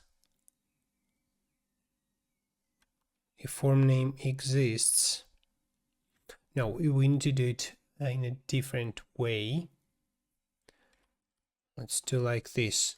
If errors name exists, then we show validation. Otherwise, if errors name doesn't exist, then we need to check. So if form name exists, this means that we have value, and the value is okay value because we don't have anything inside the errors name. If it is okay value, then we make it green. Otherwise we apply the default styles. However, right here, let me actually copy this and turn this into green. Save that and test this. So I click on sign up, it is red. I start typing and it turns immediately into green. Okay, so I delete that and immediately I see an error. Let's zoom out. So email. We can actually copy this and paste to all other fields. Actually, I'm going to change this into emerald, the color. Refresh. Does it take the emerald color? Emerald 600. I think it's too much. I'm going to slightly decrease. Yep, that's something better in my opinion. Okay, and we need to apply the same styling to all inputs. However, these classes can be actually moved inside the Alpine.js component and reused. Okay, so let's move up, and I'm going to create right here a variable called error classes, and we're going to have default classes, and we are going to have success classes. So let me actually copy this, and it's going to be error classes. If form name exists, let's actually put them right here. If form name exists, that's going to be success classes. Let's put this right here, and we're going to have default classes as well. Default classes. That's going to be right here. Okay, let's check this. Click on sign up. We see an error. I start typing. I see this. And whenever I simply refresh and click inside, this is the default styles. Okay, that's good. Now this particular component is much smaller in size. And I can copy now these properties, these attributes, and replace them right here. So in input, we need to call this validate email. And right here, we need to change this into email. And for the paragraph, I'm going to put this right here as well for email. So we need to create that validate email method. So I duplicate this validate email. I set this into email. And if the email is not specified, then we set this field is required. And in other case, we need to test if this is a valid email address. So I'm going to look for JavaScript validate email. And I'm going to use a regex for that. Let's search for good regex. I guess this one is a good one. Okay, I'm going to simply copy that return part.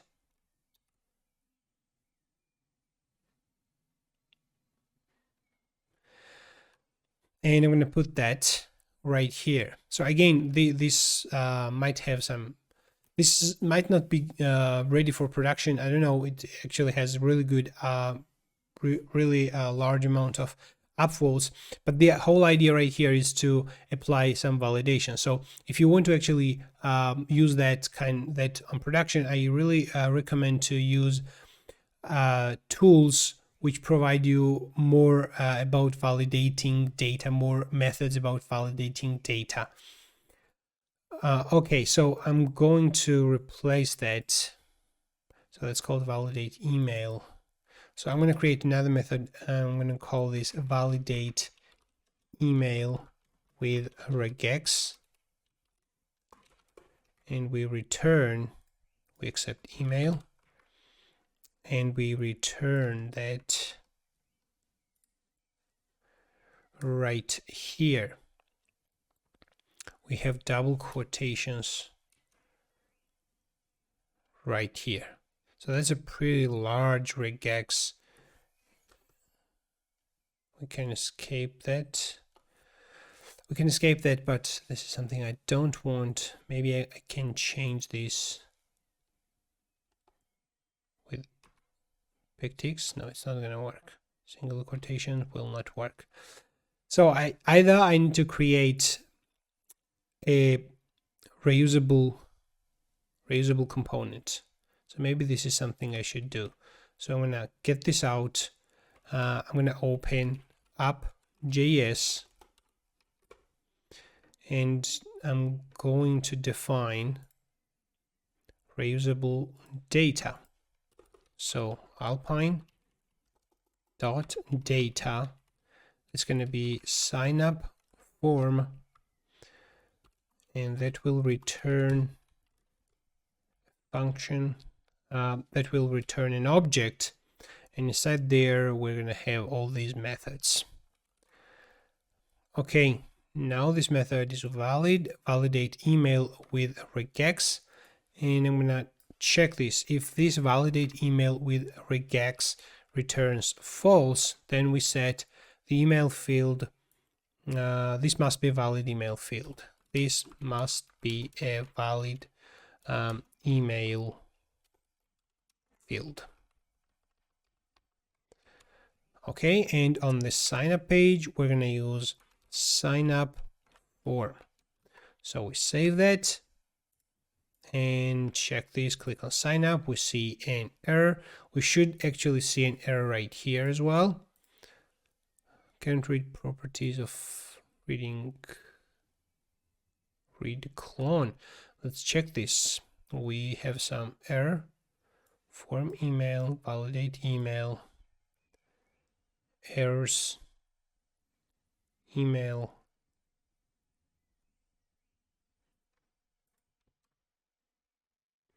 Is the problem right here? Actually, when we click on sign up, we need to call validate email as well. So we click on sign up and now both are validated. However, we see an error, can't read properties of find. This happened 2 times. If I just comment those methods, both of them, let's check this. Click on validate. I don't see any error. Now the problem is obviously caused because of this. Let's comment validate email and we have only one error right here. Okay, so where's the problem? Debugging is key tool for key knowledge, key skill, let's call it skill, for any developer. So let's actually remove what we added right here, Modal and input, and check this.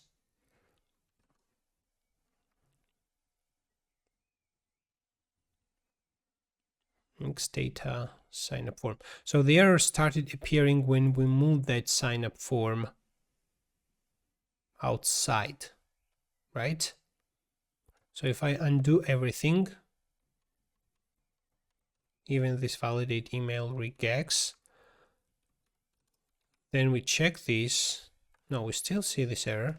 Let's undo even more.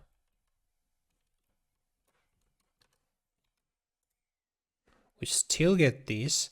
So it looks like I didn't actually pay attention to that error previously. So it probably was there for a very long time. So we redo everything. We make sure that we have everything in the app.js. The validation actually works for both validate email and name. And if I just start typing, this field is required. Okay, that's not.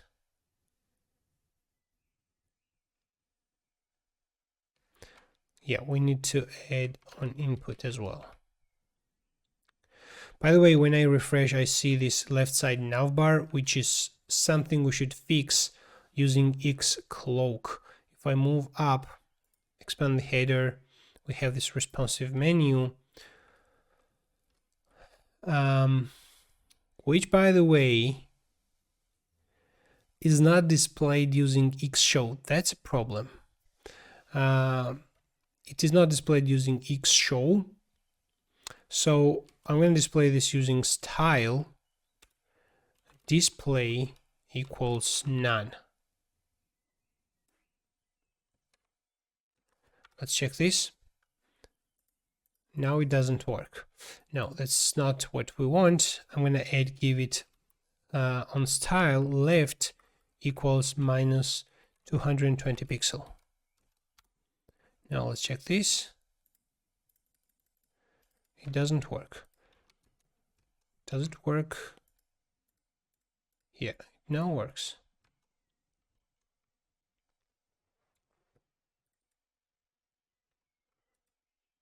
That's actually a problem. Something we might need to take care later. Okay. Going back to our validation. So the validation actually works. However, this is the error which we need to. It doesn't actually ruin anything. So if I just start typing, This field is required. Okay, validate email.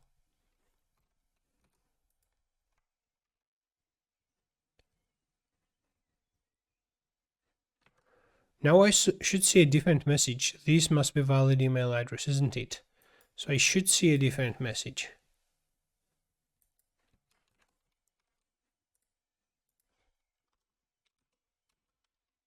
Yep, just like here when I start typing, the error disappears.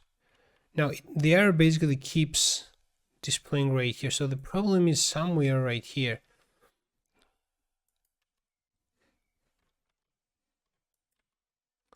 Okay, where is the problem? If let's use, I know it. If basically should be on template. Yep. Or we can change this into show. Now I don't see any error. I start typing zura@gmail.com, but the error doesn't disappear. On email input validate email, errors email. Strange. So let's print using console log this errors.email. Let's see that. We can also set this form email. This form email.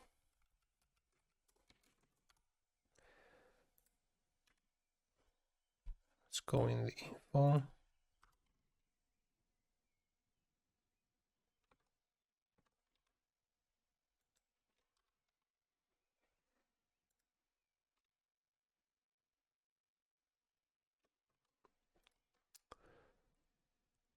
Okay, my bad. Email does not have Modal because we probably removed that for some reason. Modal equals email. Sorry, form.email. Now, okay, now it looks like to be working. This must be a valid email field.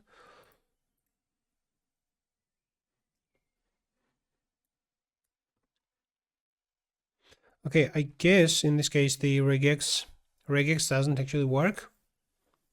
Okay, I'm gonna write pretty basic regex. Let's actually check how this works on our given email. zura@example.com.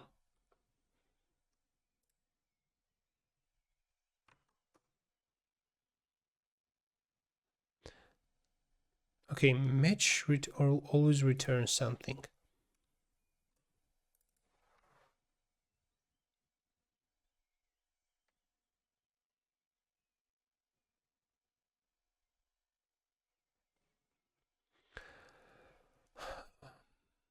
Okay, the problem here is that we're using match, but we actually should use probably test.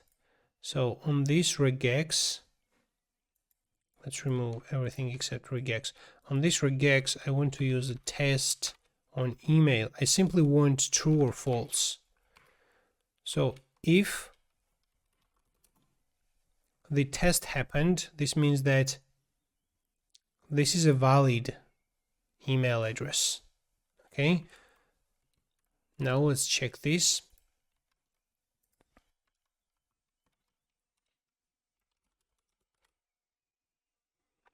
Okay. Again, this does not return. Let's check this once again. This returns true. So write gmail.com or example.com.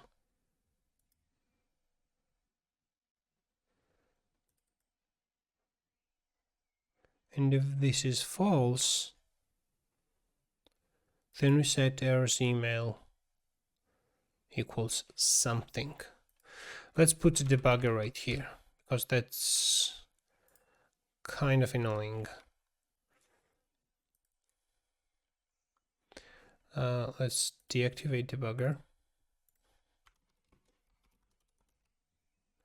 And let's activate it and click O. So now this comes right here. This errors email now is an empty string. This form email is correct. We step over, it doesn't come right here.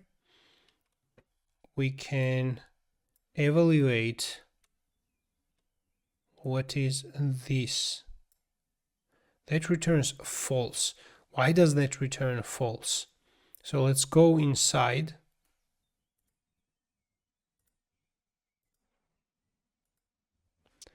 We get an email, and email is undefined. I know now what happens. That's a stupid mistake. Excuse me. This form email, and remove debugger.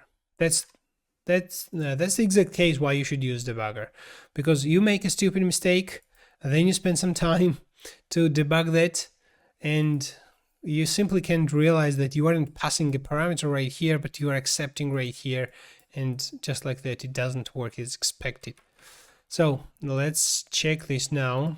I start typing. So right. Yep, now it's actually understood that we have a correct validation email. So that's actually pretty cool. So we can very simply copy and paste the sign up validations for password and password repeat simply for the required, and we can also apply validation for the password as well. So let's go, and I'm going to copy these classes, put them right here and here, and let's copy the paragraph as well, put them here and here. That should be password repeat, and that should be password, and that should be validate password, and that should be validate password repeat. Okay, so let's go in the app.js, and I'm going to create validate password. Let me actually delete the console log and copy this part and change email into password. This field is required, that's still there, and validate password with regex or with something. So we can actually apply that validation right here, that the password must contain at least one lowercase character, one uppercase character. That's something like more advanced validation. So in this case, I'm going to simply remove that. This field is required, and we need same for validate password repeat.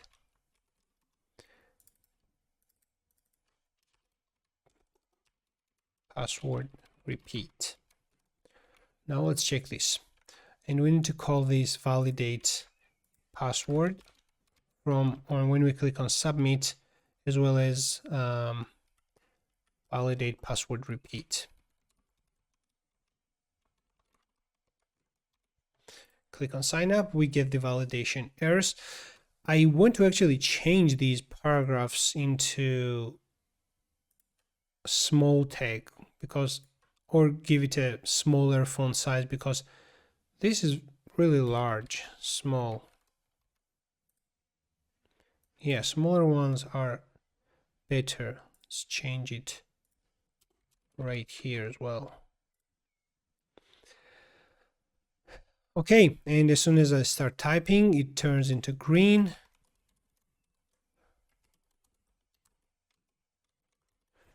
All right, that's amazing. So we have that validation actually ready.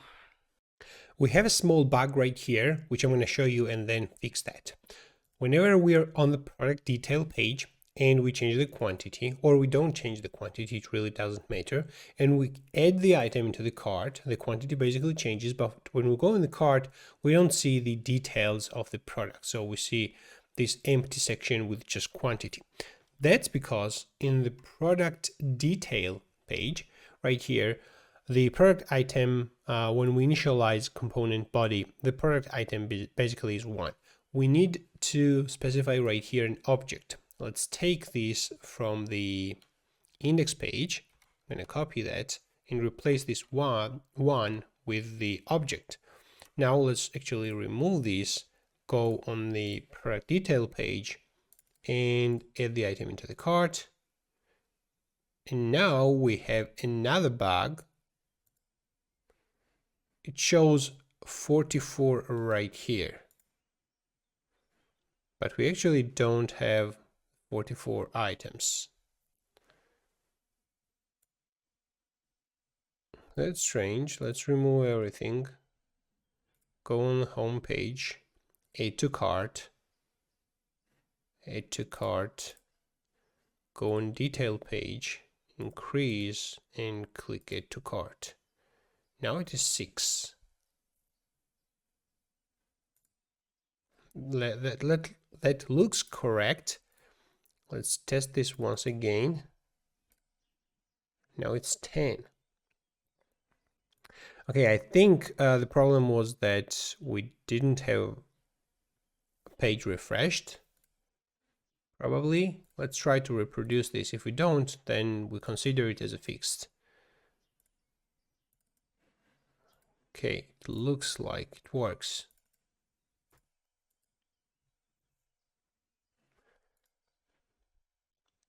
No, it actually doesn't work. So the quantity doesn't change right here. So we have always 1. Now let's inspect and have a look what information we have in the local storage. Quantity 27, quantity 1. Okay, we have proper quantity, but why don't we have it affected right here? So we iterate over our items and call product item on the product. And somewhere we have product quantity. Let's actually print the product. So for example, I'm going to call x init right here and console.log product. That product should have quantity right there. So let's save this and refresh, and we see those 2 product items, and they do have quantity, both of them. Why don't we? It's pretty clear. We don't have in the dropdown 27. That's the reason. Or maybe this should not be a dropdown and this should be a normal input type number. So otherwise you can only have 7 items in the quantity, right? So let's actually do that, and I'm going to replace this using input type number.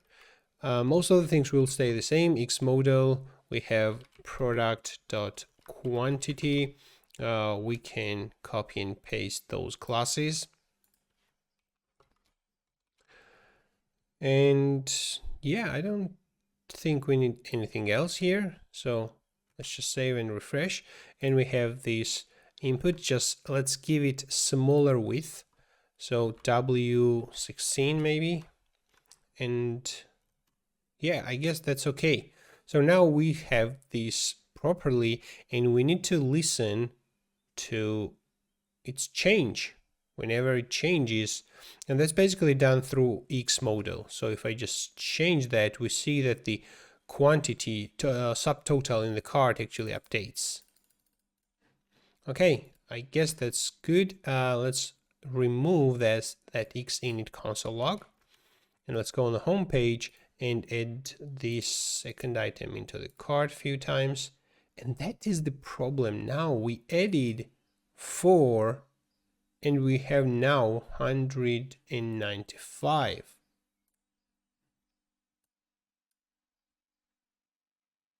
Let's check the application. Okay, the problem is that the quantity now gets string. That is the problem. So when we add item in the cart, the quantity right here is a string, and then we have concatenation of strings. It looks like that. Again, go on home page and add 2, and now we have a bug. So let's actually find the place where we add the item in the cart from the product HTML page. Add to cart, and we specify right here quantity value, which is obviously string. Let's find the add to cart.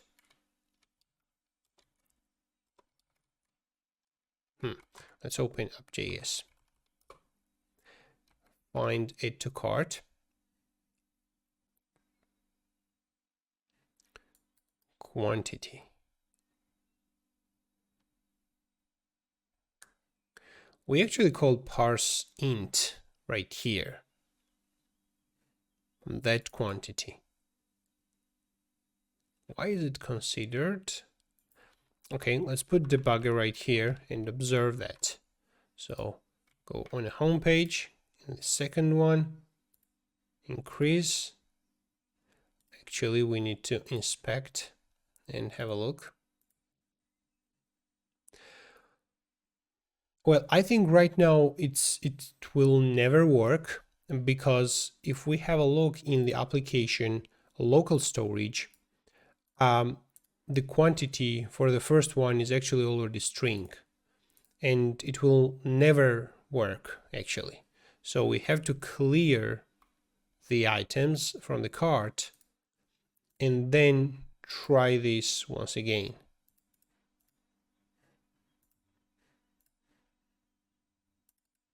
Let's actually inspect.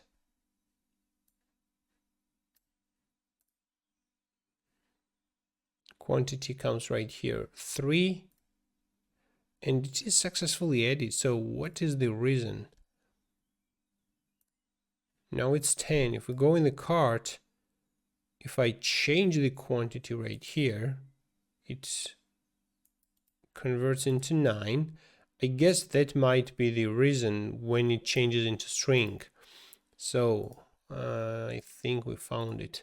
Now it's string. Look at this. So whenever we change the quantity from the cart, then the value actually changes in the string. And now if we add something, now it's 91. Okay, we need to actually fix that. So let's go in the VS Code, and we need, so we have a v modal, right? So, and that is right here. And whenever this changes, it is actually affected in the local storage. So we need to have the quantity always to be integer. Xdata product item. Let's actually find that product item. And we have quantity 1, which sometimes is turned into a string.